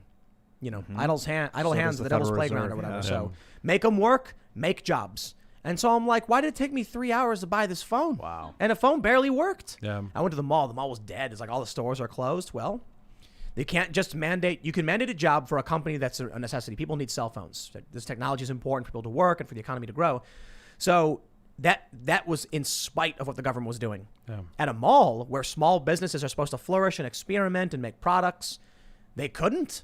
They couldn't do it because people didn't have the resources. Now, the craziest thing, these photos from Venezuela of the Bolivar, I think it's the Bolivar Fuerte now, their currency, because they had the Bolivar. The $1 billion bill, notes. Right? Or yeah. They had the Bolivar first. Then they were like, we're going to change this to the Bolivar Fuerte. And then they launched that, and now there's videos of just people shoveling it to the trash. Yeah. It's like garbage bags full of money, and it's like more useful as toilet paper than anything else. Devastating. Venezuela will always fascinate me. I always have to talk about energy. It's what I do for a living. But they are the country with the world's largest oil reserves, proven oil reserves, Venezuela. Yes. They went from one of the world leaders in oil to now there's roughly a week wait to fill up your car with gas. And you say how Milton Friedman used to joke that if the federal government were in charge of the Sahara Desert, they'd eventually run out of sand. Right? It was his favorite joke. And this is the country with the largest oil reserves cannot produce oil anymore. It seems as though it's intentional by the CIA because they don't want to use OPEC dollars. They've been staunchly anti-military industrial complex and like, yeah, we're going to destroy your economy. Suffer. Maybe, dude. Yeah, they're one of the targets. Yeah. Venezuela. But Venezuela can mine can pull the oil out of the ground. It's like they don't have the technology or the machines. They've been sanctioned. They couldn't get I heard they couldn't get toilet paper. I was never there.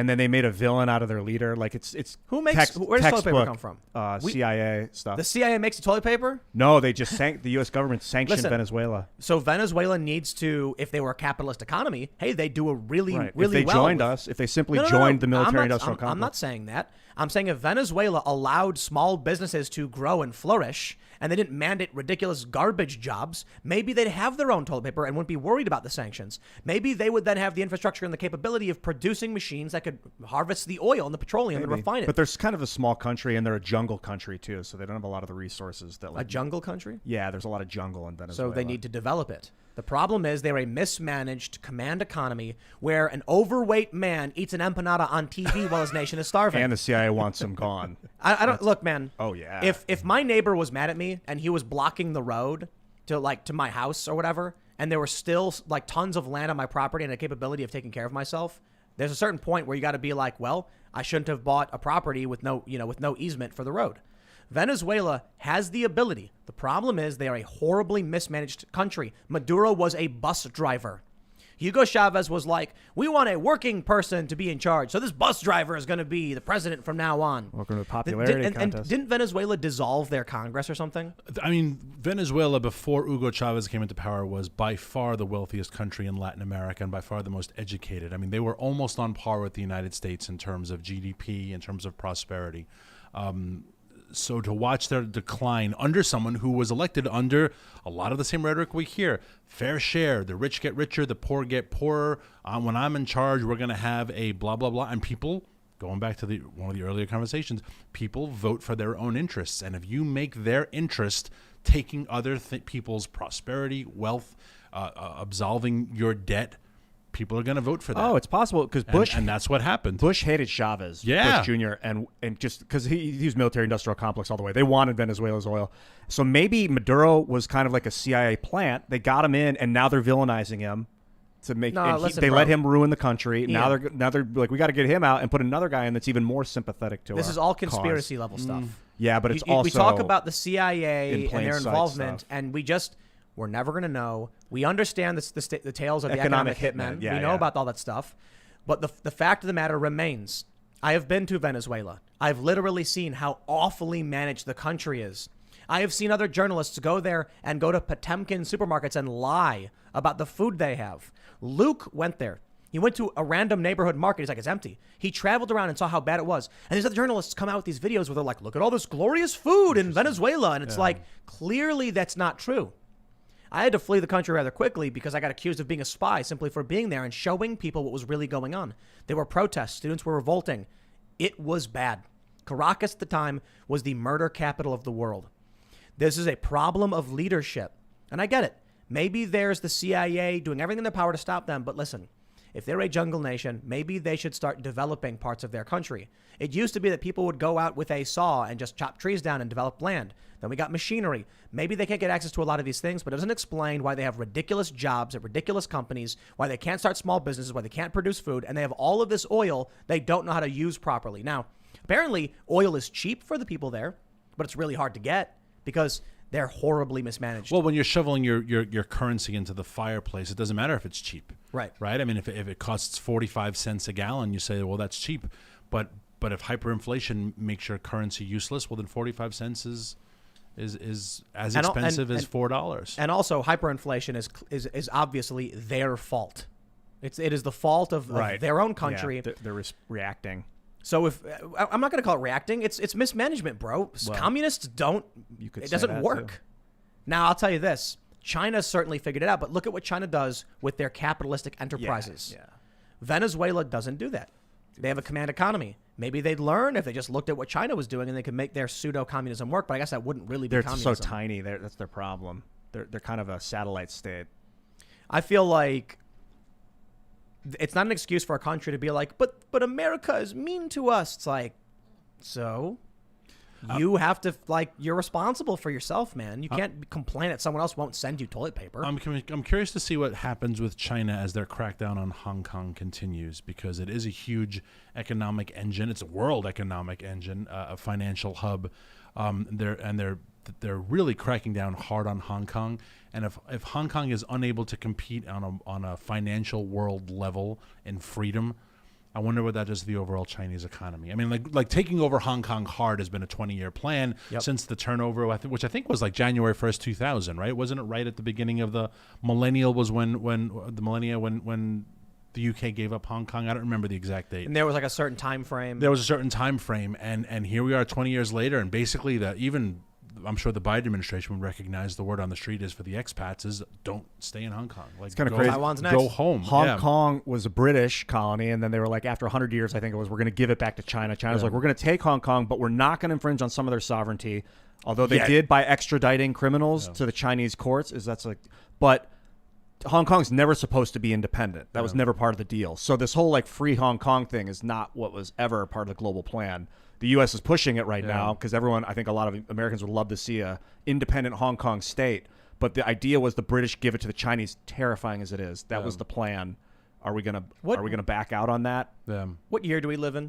2021. Where thank you, Evans. Where a country, the UK, can be like, we're going to give the people of this, small island. It's still a colonization city, plan, or man. peninsula city. They still have Australia and Canada, Britain. It's crazy. But what I'm saying is like, what would happen right now if the UK was like, we're going to give America to Canada? We'd be like, shut your mouth. That's just not happening. Yeah. And so what really happens is China sends in spies and propagandists and military, and they conquered Hong Kong. They did. They install their people. They remove anyone who opposes them. And now they're just eroding away at the institutions, and Hong Kong will be taken over at the administrative level. That's how it's they do freakish, and I can't see. I mean, I feel justice at the core of my soul, and I feel like justice is to deliver Hong Kong to the Chinese, as was planned. How is that because that was justice? part of the contract. The people of Hong Kong didn't agree to that contract. No, people 100 years ago agreed to it. Yeah, well, they're too all bad. gone. It's crazy system. I mean, what do we how's break that the justice? contract? I don't think we have to stick to the contract. They did the Balfour Declaration. I think it was post World War I. Was like, hey, Arabs, since you betrayed the Ottomans and helped us win World War I, the British and the French were like, we're gonna give you the land of where now Israel is. And then at the end of World War I, they reneged on that contract and said, no, Arabs, we're not going to give it to you. They created the Israeli state.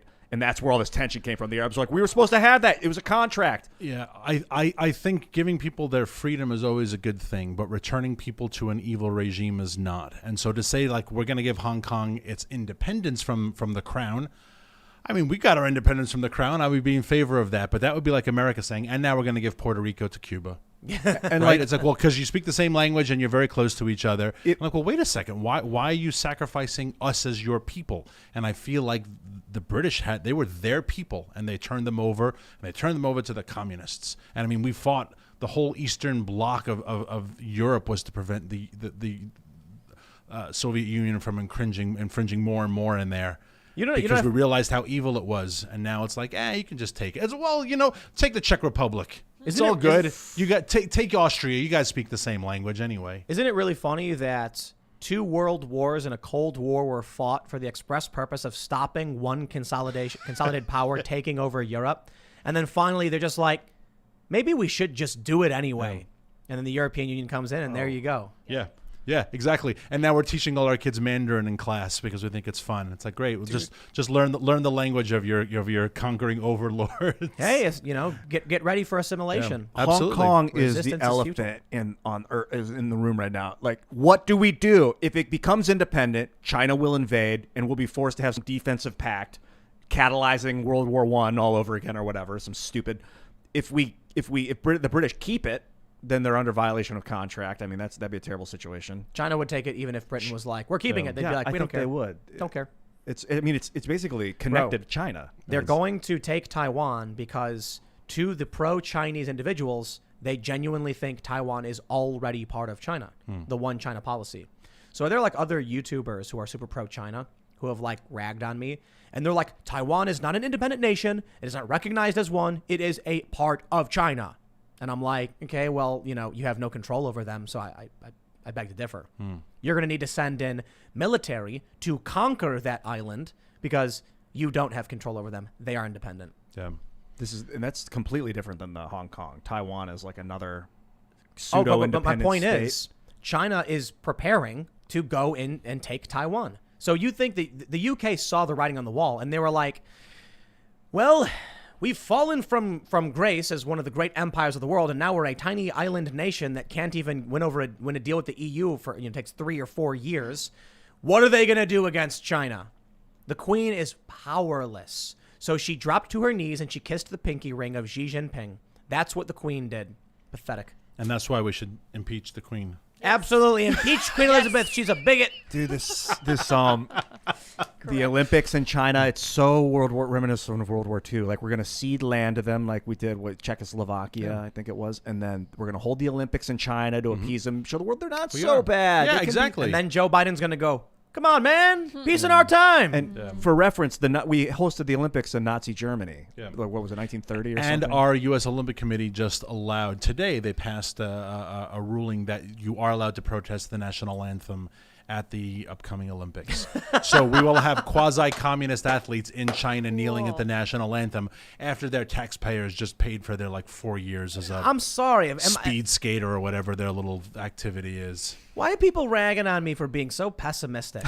We've got a diversity chief at the Pentagon who's now being canceled for offensive tweets. What? We have these diversity, inclusivity, and equity officers at all of our companies and schools. Our military is purging people who believe in the vision of the founding fathers. Sorry, man. We are turning into a satellite state of China. If I were, the people who should be most afraid of China is not the EU or the UK because of their relationship with Hong Kong. If I were in South Korea, I would be the most afraid because they are still a free and independent and autonomous and capitalist country and thriving and prosperous, but they are small. And now they have 30,000 Americans who are standing at the DMZ as if North Korea is going to invade, which is all a joke. But the other side of North Korea is communist China. And if I was in South Korea, and maybe there are some of you, I'm sure there are some of them listening, I'd love to know their thoughts if there are, what do you think of this rising Chinese state? Because we're still pretty far from China, and they're growing their navy, but they're still an ocean away. They don't have an air force per se. They do have nuclear warheads. But North Korea is within a march. I think would scare me. We spend too much time focusing on things like nukes. Yeah. China has been developing powerful cyber warfare capabilities. They've been attacking our infrastructure. I would not be surprised if China has infected the U.S. Industry, Silicon Valley at every single level. It's so easy, man. Yeah. It's almost like they could unleash a virus on the world. Yeah. Like they have. A computer virus. It's so and all these infrastructure systems. Yeah, computer virus. Yeah, so what they do is hackers. It's an age-old trick that will always work because humans are predictable. I remember back in the day, a guy would have a floppy disk. The old A drive floppy disk. 5.5. 1.44 megabytes. It's still the same symbol on your Same Mac. symbol. People And what don't know why it is. There was the 3.5, and then there's the 5.25. The 3.5, but the 1.44 megabytes, and they put a virus on it, and they would drop it in front of a bank, and they'd walk away. You know what happens? A bank employee sees a floppy disk and goes, I wonder what this is. Sticks it in their computer. Don't ever infects do the whole that. system. Nice. Then CDs came out. You know what the hackers started doing? Dropping a CD in front of a bank. Then USB sticks came out. You know what the hackers started doing? Dropping a USB stick in front of a bank. Oh, I wonder what this is. Yep. So you find a Google employee and someone who supports for China or is, operating at China's behest, because easily, it's so much easier than this. They could literally apply for a job. A member of the Chinese Communist Party could move to the U.S., become a citizen, slip through the cracks, go to school at university, plug in the USB into their hard drive, and own their entire network. It's almost like one could be Senator Dianne Feinstein's driver for 20 straight years, and no one even knows about it. That was real, right? Yeah. Chinese spy? Yeah, was 20 years as a driver, and no one questioned. Wow, that's a who's lot of a driver conversations. for 20 years? Like, it's pretty.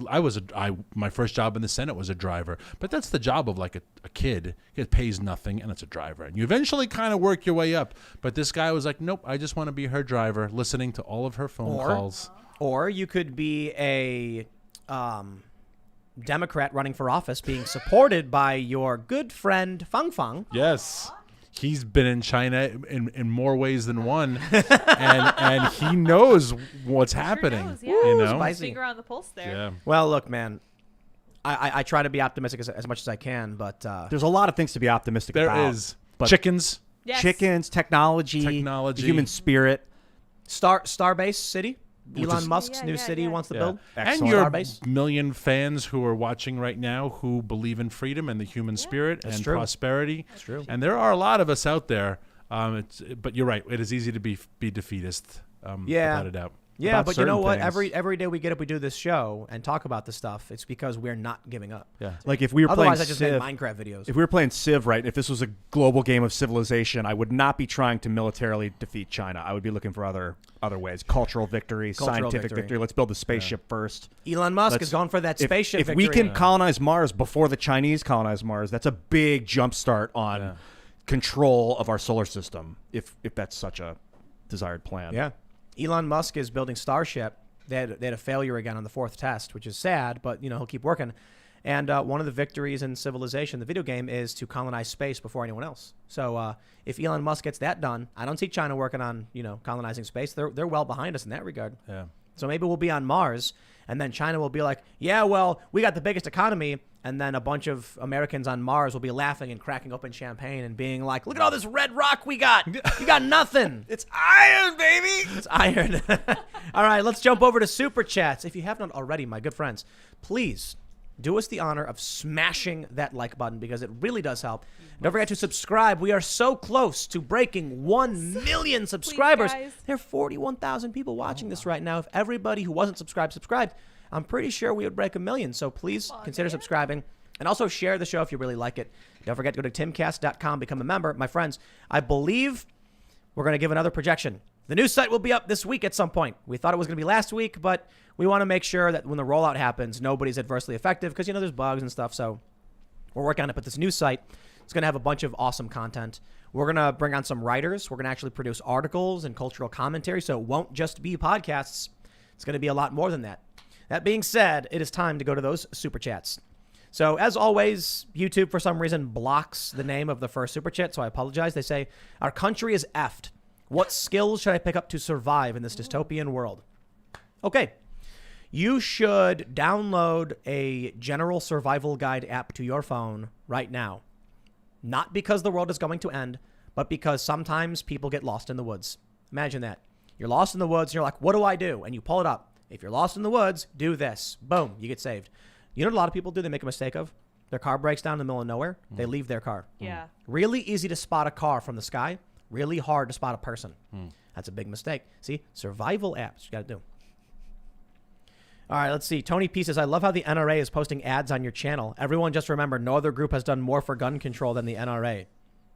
Is that true? I don't know. I'm not a big fan of the NRA. I'm not a huge fan. I'm a fan of gun rights, but there's a lot of other smaller organizations that I feel do way more.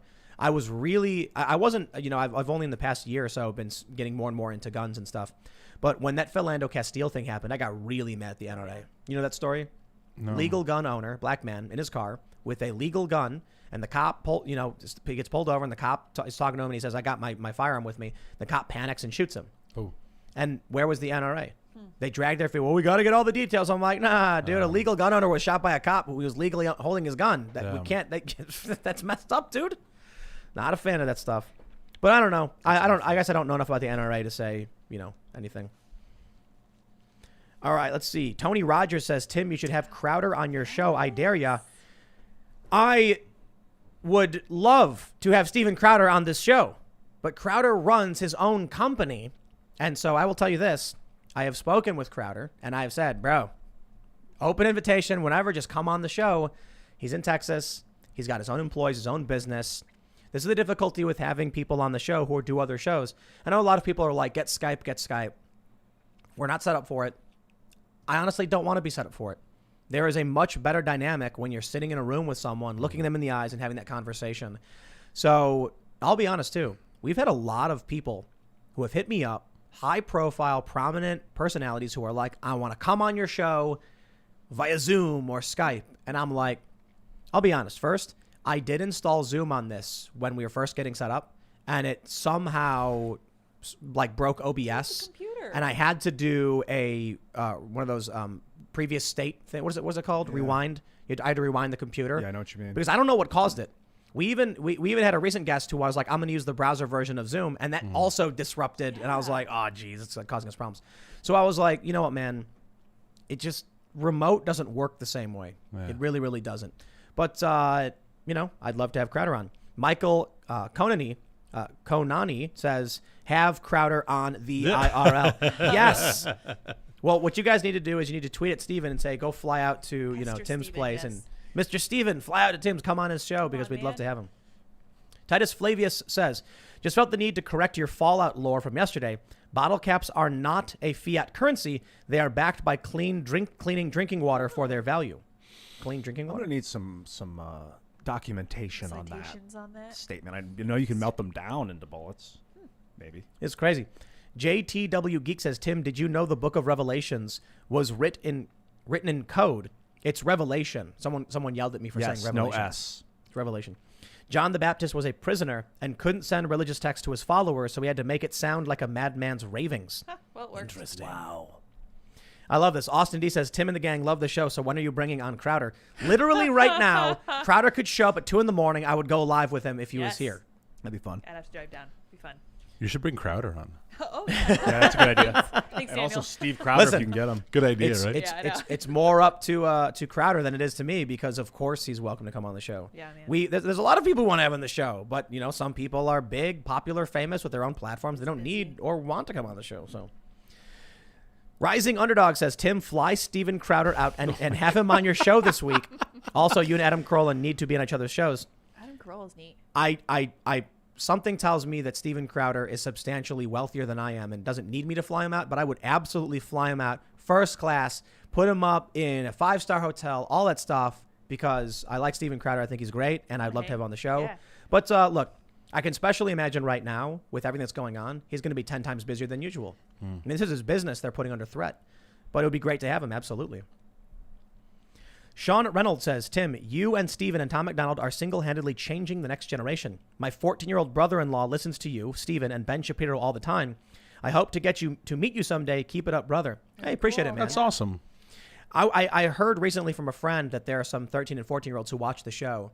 And I'm like, I'm glad we're family friendly then. I actually think, you see, we need to inspire kids to do things, to be responsible, to be strong, to grow up. And I'm also willing to believe that a lot of parents wouldn't let their kids watch a show if we were cussing nonstop and if we were saying really lewd and lascivious things. So it's probably a good thing that we're family friendly because it's not just about whether a kid wants to watch a show. It's about when I was a little kid, my dad would turn on Star Trek: The Next Generation. And I don't know, I just sat there and watched it. But I grew up with that show. It's my all-time favorite show. I watch it still every single day. Reruns over and over again. Brilliant.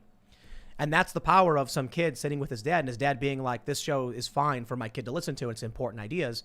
If we were cussing up a storm, they'd be like, I'll watch this later. I'll listen to this later. You would still get a few, I had mother and daughter would watch my YouTube videos, but I was pretty profane, but it's hard to measure. If I hadn't been swearing, I would have been a lot more of them, I would guess. I don't know.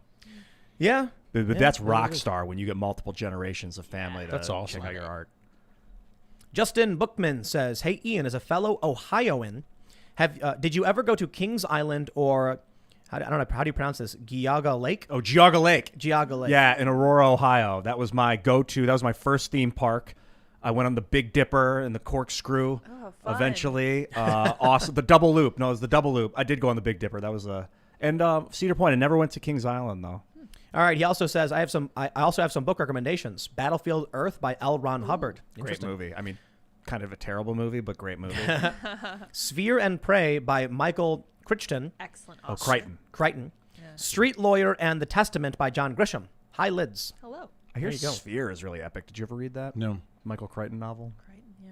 It's supposed to be super They good. go underwater or something. Liam Dean says, discovered Crowder back in 2016 when it was just him and Not Gay Jared. Jared. He introduced me to Shapiro, Sargon, and even you, Tim. Thanks to you all, I've been able to stay sane in a world full of Jigglypuffs. Much obliged, all. It is truly a world full of Jigglypuffs. It I is, remember yes. Jigglypuff. yeah, What a don't good forget memory. that. Yes, Yeah. thank you. Get this hate speech off our campus. That's Yeah. right. Mike Sullivan says, been watching your show for a couple of months. Subscribe to your page after seeing Lieutenant Colonel West on your show. Always yeah. great content, thought-provoking, intelligent discussions. Thanks. Well, thank you very much for those super chats. All right, let's see. Paul Sikora says this nonsense with Crowder is ridiculous. Bill Richmond drinks their milkshake. Here's money to plug Mug Club again. Release the half-Asian Kraken. Yes. If you guys want to, look, I can shout out my website, but for now, the important thing is to make sure that Crowder is able to keep doing what he does, and that's louderwithcrowder.com, and then join their Mug Club. Because they're look, again, they might not want to hear it, but it really does seem like they're coming for Crowder. And this time it seems to make it's unjustifiable. It's illegitimate. I disagree with a lot of the rules anyway, because I had a question earlier. At what point do community guidelines become editorial standards? Almost immediately. Well, no, well, hold on. If YouTube's like, you can't harass other people on this platform. Define harassment. Well, you know it when you see it. I'm like, okay, that's kind of vague. When they say, you can't talk about this, you can't have an opinion on this, you can't present data on this. Okay, well, hold on there. These are editorial guidelines for people at who are posting to YouTube. It's a publisher. But not that really matters. It doesn't change the 230 distinction. But at a certain point, there's questions that need to be raised about whether or not they're news publications who just are bypassing, I guess, regulation by claiming that people who are posting to YouTube are free to do whatever they want. Because we saw Uber already got, that I can't remember. I think it was somewhere in Europe. Uber drivers are now employees or something. YouTube is treading dangerously close to this territory by telling me what opinions I can or can't have, what names I can or can't say. It is not a community guideline to tell me I can't say a name. But they've done that. No, that's an editorial stance, because I've worked for news companies and the editor's like, don't do these stories because we've got issues with that. Okay, well, is YouTube an open platform for posting videos? Then I should be allowed to have whatever opinion I want. If I target people or even groups of people, that I get. If they're like, hey, you can't disparage a group of people. Okay, I understand that. But what about my political opinion on, say, an election? Nope. Those are banned. Now that's getting creepy. All right, we got Samuel Pyle says, my generation Zoomers are going to do a tax strike, and we need at least 10 million people to show the government we patriots won't be ignored. I don't know how you pull off something like that, to be completely honest. I've always wondered, when people need to stand up and just, if every individual said, I refuse to work as a waiter unless I get paid this wage, then you'd get paid that wage. The problem is people are all willing to work for a company for a trash wage and then just complain about it. All right, Daniel O'Sullivan says, on Crowder's last vid on the Chauvin trial, he pulls up a message received from Twitter regarding his suspension, but the overlaid is blurred. Cahoots. I don't know much about that. I do know he's also suspended from Twitter because they said he made offensive comments or something. I have no idea. Brent Smith said, Tim would like to teach you and your crew how to scuba dive if you have any interest. Think would be a great episode. Can put together safety divers for a movie if ever needed. Scott's Scuba Service. We will travel. Hey, thanks, man. Appreciate it. That sounds pretty cool. Very cool. I love it. All right, let's see. We'll grab some more super chats here.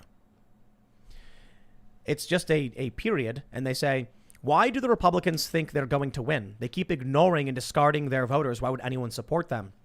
You're here. That's exactly You're what I here. was thinking. Amen. Here. Yep. I really don't expect to vote Republican ever again.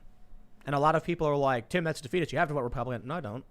I voted for Trump because Trump was something different, and there were a few things I liked that he was doing. I do not like the Republican Party at all. None of them. No, I do a lot of Fox and the last time Fox TV show, and I'm usually the token Republican, and I usually take umbrage with. I mean, I love doing it, but I am I a Republican?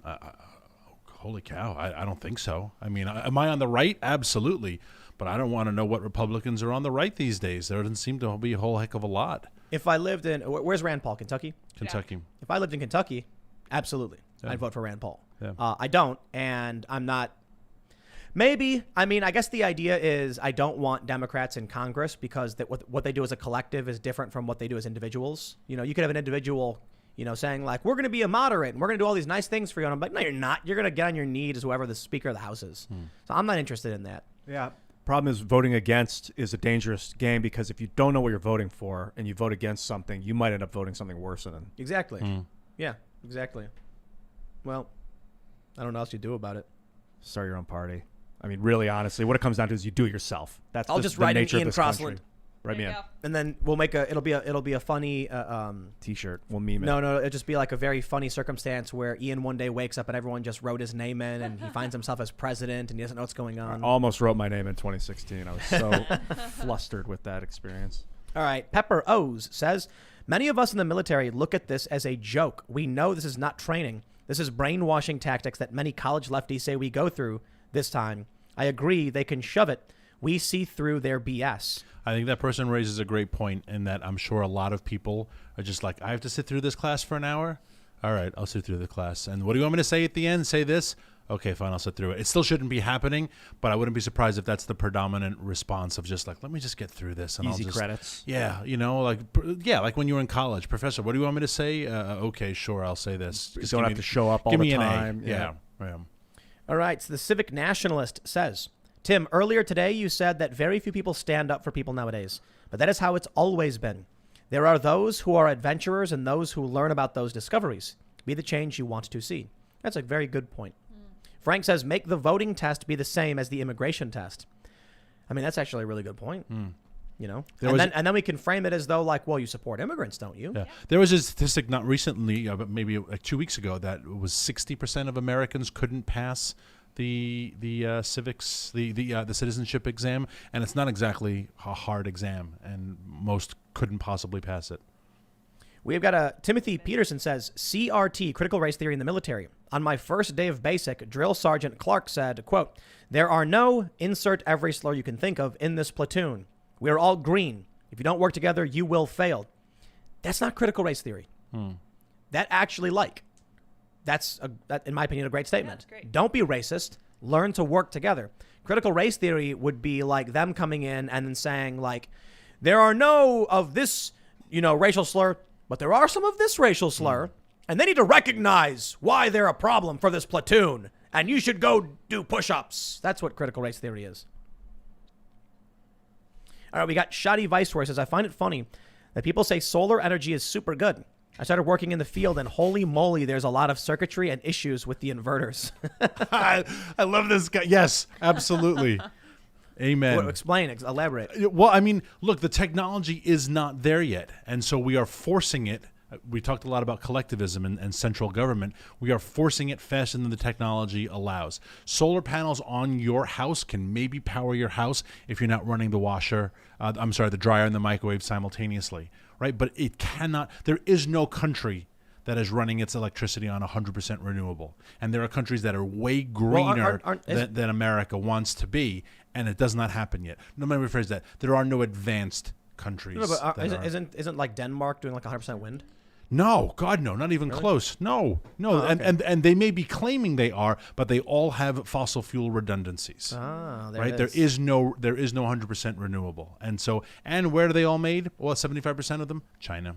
Yeah, there you go. So we'll keep buying solar panels from China. This is a very important point from Kay Lorraine. I honestly think Major the dog just sees the evil in the government. Dogs are good at that. I'm a groomer. Pea water dogs are stubborn but sweet. Ian, I want to slap everyone who's mean to you, LOL. Oh, be nice. So the actual story is Major the dog is the hero who's trying to fight against the evils and the corruption. I like it. Oh no, don't. Sounds like a comic book. I don't like this people great. get bit. That's not nice. No, yeah, definitely. Morgan Kuika says, I joined the Army straight out of high school, but I had to prove that I was going to do that. Bring a recruiter in with me while college was basically being rammed down my throat. Interesting. Jonathan says, from your video earlier, the problem goes beyond physical altercations. The average age of firefighters, especially volunteers, keeps going up as the younger generations don't join the fire service. Yeah, it's going to be a bunch of YouTubers. Yeah.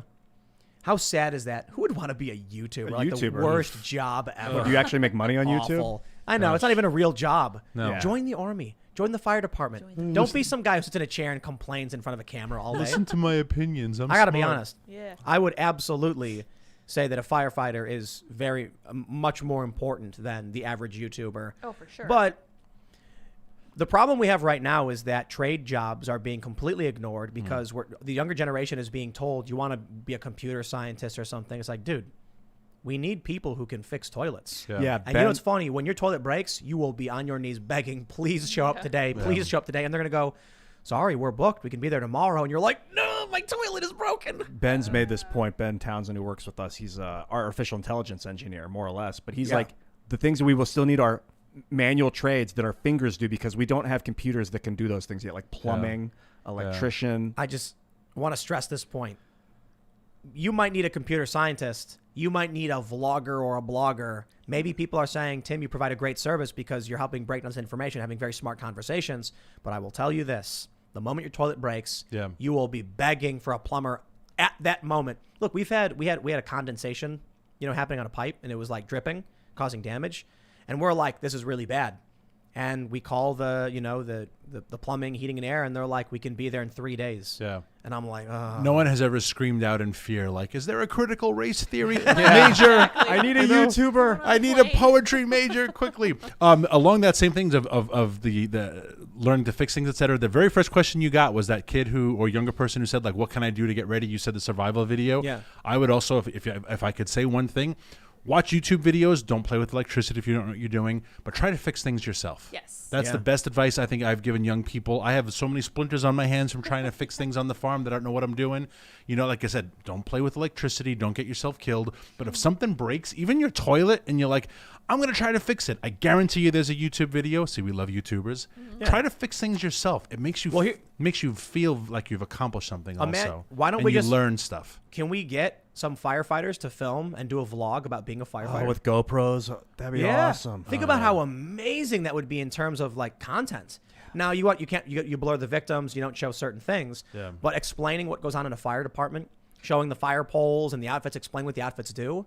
That there's got to be someone who does Even like that. when I'm they probably go just- into I the probably just don't know blaze, about it. if there was a YouTube channel where it was just videos of them going into fires, so cool. and you see their perspective and their tactics. You know why there's probably not is because it's probably liability lawsuits, right? They're government employees. Well- they're probably not allowed to be in the firehouse and say, "Hey guys, here's what this does. Here's what this does." But it would be great if they did. I mean, I understand in the firehouse we've had cops, so we could film firefighters going around and saving people and doing that kind of stuff, and that would inspire people. And everyone likes firemen. I mean, like Seriously, they're usually good looking and on fire. the south side of Chicago. It's like one of the oldest jobs of humanity, firefighting. On the south side, people would say, "Don't call the cops, call the fire department," because a big fire truck pulling up with the sirens blaring would usually clear up conflicts, altercations. You know, if like a gang fight was happening, people would run and hide. You call the cops, and it just goes crazy. It goes south, and then so that's what people would say. I'm not saying it's the right thing to do. Become a fireman. You're like the biggest recruiter now for the fire department. Yeah, there you I think maybe firemen they'll are start. great. Absolutely. All right, Brandon Tom says Rooster 2024. I gotta be honest. Like, if we had a rooster as the president, at least they would run full speed towards Putin and you know, like flap their wings at him and like kick at him. Biden's just, come on, man. You think We're gonna China's get bit by going to his eat dog. our lunch? Come on, man. You're right. Look, you put Joe Biden and Xi Jinping in a room, and Joe Biden's going to be deferential. That rooster is going to be going nuts. I mean, you put anybody in the room with the rooster goes after you. Well, I think Kind one of of the things they annoying hated sometimes. about Donald Trump was that he did point out who our enemies were, and people didn't want to hear that. It made them feel unsafe. Donald Trump was like a rooster. Yeah, He the was a human little rooster. bit of a rooster. China is bad. This huge immigration problem Screaming all is the time. bad. Yelling. Right? This is bad. Absolutely. And Big people are like, weird "Oh, hair. yes. Like, I want someone who has like aviator sunglasses and a puppy, and that will make me feel better. And Yeah. now the puppy's grown up to be a full-blown dog, and it's biting everybody. He's an ace. He looks like a fighter pilot. He dresses like one. all right. Jay Rich says, I think if a person is actively on welfare, they should be disqualified from voting. As we've seen, low-info welfare voters often vote for policies that are ultimately to their detriment. Sounds harsh, but they need to be saved from themselves. That's tough, man. I do think it makes sense when we talk about some kind of tie to the community is requirement for the vote, which would mean at the federal level, everybody always gets to vote. At the local levels, the state level, there would be different requirements and restrictions. But I mean, it's a double-edged sword. People have the right to vote and talk about what their government does. The problem ultimately, though, is I don't think any of these votes matter. Like, we know that special interests sway public policy more than a welfare voter. Yeah, is wasn't gonna, there a you know what I study mean? that came out that Congress followed? This was like back around Occupy Wall Street. The Yeah, Congress yeah. would follow the will of the corporations of the over wealthy individuals who fundraise, you know, off of. So over the people. absolutely. That was weird. Yeah. Jason Dunn says, I also have a blue heeler, Goose, 17 months, and he will be my guardian for life. But if you are weak or unattentive, he will see himself as the leader, and all bets are off for control. Yeah. It's pathetic that they thought a German Shepherd was a good idea as a PR tactic. They could hire a trainer. Yeah, they really You know what I should. mean? Tweet me a photo of Goose. I'd love to see what he looks like. They're beautiful dogs, but he's right. They're not French bulldogs, right? That's what they're not. You have to constantly dominate them. And German Shepherds even more, because at least Blue Heelers are a moderate size, 45, 50 pounds. But Shepherds can be 75, 85. They're big dogs, and they're strong. They're attack dogs, right? Yes. I mean, yeah. And so it was crazy they gave this man a German Shepherd, unless, and I will give him that caveat, he has had a history of raising German Shepherds. That's a good point. Ahmed Malih says, love watching the podcast while I work out. Tim, here's my obligatory $50 for you to read my resume.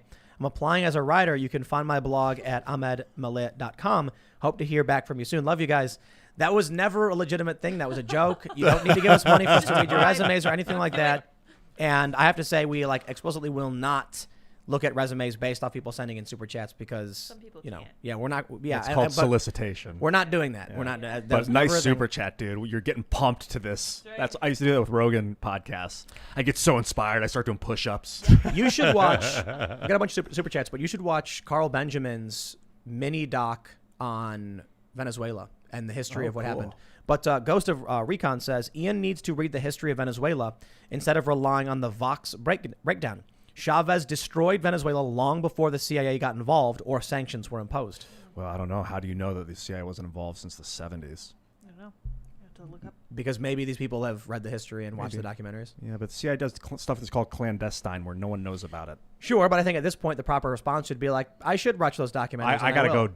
I gotta educate myself in Venezuela. Sargon that's has for sure. Carl has a really, Sargon's really so great good, one. Yeah. Nice. I remember I was watching it on a road trip, and it was just like 40 minutes, and I was like, wow. He used to go deep. I loved it. Really loved good. it.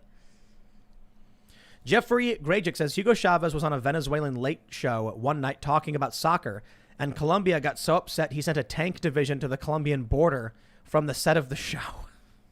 That's a normal Lunatic. thing to do. And they said Trump was bad. Whoa. people are not happy with the Venezuela stuff. Let's take it. Let's go with it. Chavez was a nationalist populist. Not necessarily great, but All right, we'll read just a couple more here. Casey Finnegan says, hey, Tim, watched your interview on Joe Rogan with Jack and his puppet. You totally shut them down. Also saw your recent interview on Fox. Great stuff. Hey, thank you very much. Yeah, the Fox thing was funny. They were like, hey, we want to have you on the show. And I was like, sorry, man. Look, I live in the middle of nowhere. I'm busy. And they're like, we will send a truck to your house. And they did. And I was like, what? And they're like, yeah, it's a truck. And I'm like, cool. what? It's a van. They open the side door, and inside is a chair with a TV behind you. They literally pulled them in front of my studio house parking lot, and I just climbed in and sat down, and there was a camera in front of me, and I was in this weird. It was cool. It was like this weird little soundproof room. They gave me an earpiece. so we should build something like that for the road trip. I mean, maybe. Mobile. we in a tech- car. sound booth. Yeah. So we actually, for those that are listening, we actually are planning a tour setup. We have a truck. We've got a 40-foot RV where we can do this show. And the goal is at some point, go to Nashville, spend a week there, then do a Friday night live show at a venue, then go to Austin, spend a week there, Friday night live show at a venue, then go back to, I don't know what the next city would be, but another city on the way, and then a week later make it back to home base. So, yeah, we probably could soon. We were talking about media manipulation. Did you see his Fox video? I did, yes. There's something about that, like official, what would you call it, like spectacle, where like it's got the thing in the background that you're used to seeing. It's got the bar across the bottom. The Chiron, That yeah. made it look like he's arrived, and people are like, I'm so glad you finally made it to the big times. And like He's Fox is legit. legit. I was on Tucker's show. I was on Tucker Carlson before. But when you see that spectacle, it like almost like very brainwashes you to think it's uniform. official. I've actually been on cable news like a lot. I've been on Jesse Waters' show a lot. Oh, they, really? they used to have me on all the time, especially but more so when I lived in the New York area. Can I encourage you on this road trip? Hit rural America also. Oh, definitely. Cities are great. It's Kansas just City. But even ruraler, I mean, like I'm sure you've got listeners right now or watchers who are going to say, "Come to this small town Blossom in Idaho Music Center you in didn't Akron. know Actually- about." But small town America is the heart of this country, Best. and the issue is mapping out connectivity. yeah, So if I guess we're so. right now, it took us months and months and months, but we finally got the strong gigabit internet connection. Ridiculously expensive to get rural gigabit, mind you. If we go out to small towns and we're on cell tech, cellular lines in order to do the show, you're dead. Well, just lower quality. Yeah. That's a good valid point. But I'm actually fairly confident we can find areas where they'll have 20 to 30 Oh, yeah. megabits up or down. Yeah. But, when I've driven across the country before, even to this day, there are a lot of areas that only get 4 or 5 megabits. That's what I get on my farm. Yeah. Via satellite. It's not very good. So we've been looking into satellite internet, because satellite internet we've actually used on this show before. When our internet's cut out, it automatically jumps over to the satellite feed, which is, I think, like, what is it, 5 or 6 megabits up? Yeah. And that's good for a broadcast. It's not a safe amount, but it's possible. And I'm like, if we could get that satellite on the RV, we'd be good. I've looked at all these different companies, and they don't offer the speeds for RV internet. So we'd have to figure out some stronger solution. But let's just do one more super chat. RG Merkel says, I was a firefighter in North St. Louis County during the Ferguson riots. We were assisting Ferguson Fire Department when needed. We sadly kept firearms and body armor on our fire truck for our safety. Oh. Man, that's sad. I was there at those fires, man. We were driving down the street, and you could feel the heat of the fire through the car. The fires were so massive. Damn. It was insane. Wow. The whole street, West Florissant, everything just lit up. Every building. Fire. We saw people walking around with gas tanks, with gas cans, and pouring it and lighting things up. Yeah. I remember there were some cops walking by, and we watched someone light up some garbage trying to burn a building down. And as the cops were walking by, I was like, hey, yo, they set a fire over here. And then a bunch of people got mad at me. And they're like, whose side are you on? And they were like, shut up, boy, what are you doing? You're gonna get us beaten up. And I was like, the cops are coming and to put a fire out? I don't know, man. I wanted to let them know there's a fire. That's crazy to me. They wanted the buildings to burn down. That was the right thing. That's the wrong thing. Yeah. I'm here reporting, but someone sets a building down, I'm going to be like, yo, you're like the paladin in the group in D&D. You're like, I cannot allow evil.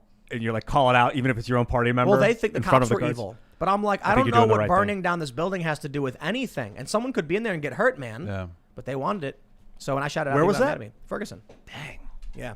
Anyway, my friends, if you haven't already, smash that like button. Subscribe to this channel, because we will soon be breaking 1 million subscribers. Yes. And then YouTube's going to have to give us that golden plaque or whatever. Yeah. And then, shortly after, at some point, we'll get banned, I guess. So, that'll be fun. So if you listen, we're talking about what's going on with Steven Crowder. Don't forget to go to louderwithcrowder.com. And if you like Louder with Crowder, obviously, and join Mug Club, because, they're coming after him hard. And look, it is one step at a time. If Crowder gets knocked off, it's only a matter of time until they come for us. And so, we always, for independent media, want to stick together. And so shout out to Crowder. I'm sorry that, all this BS is happening.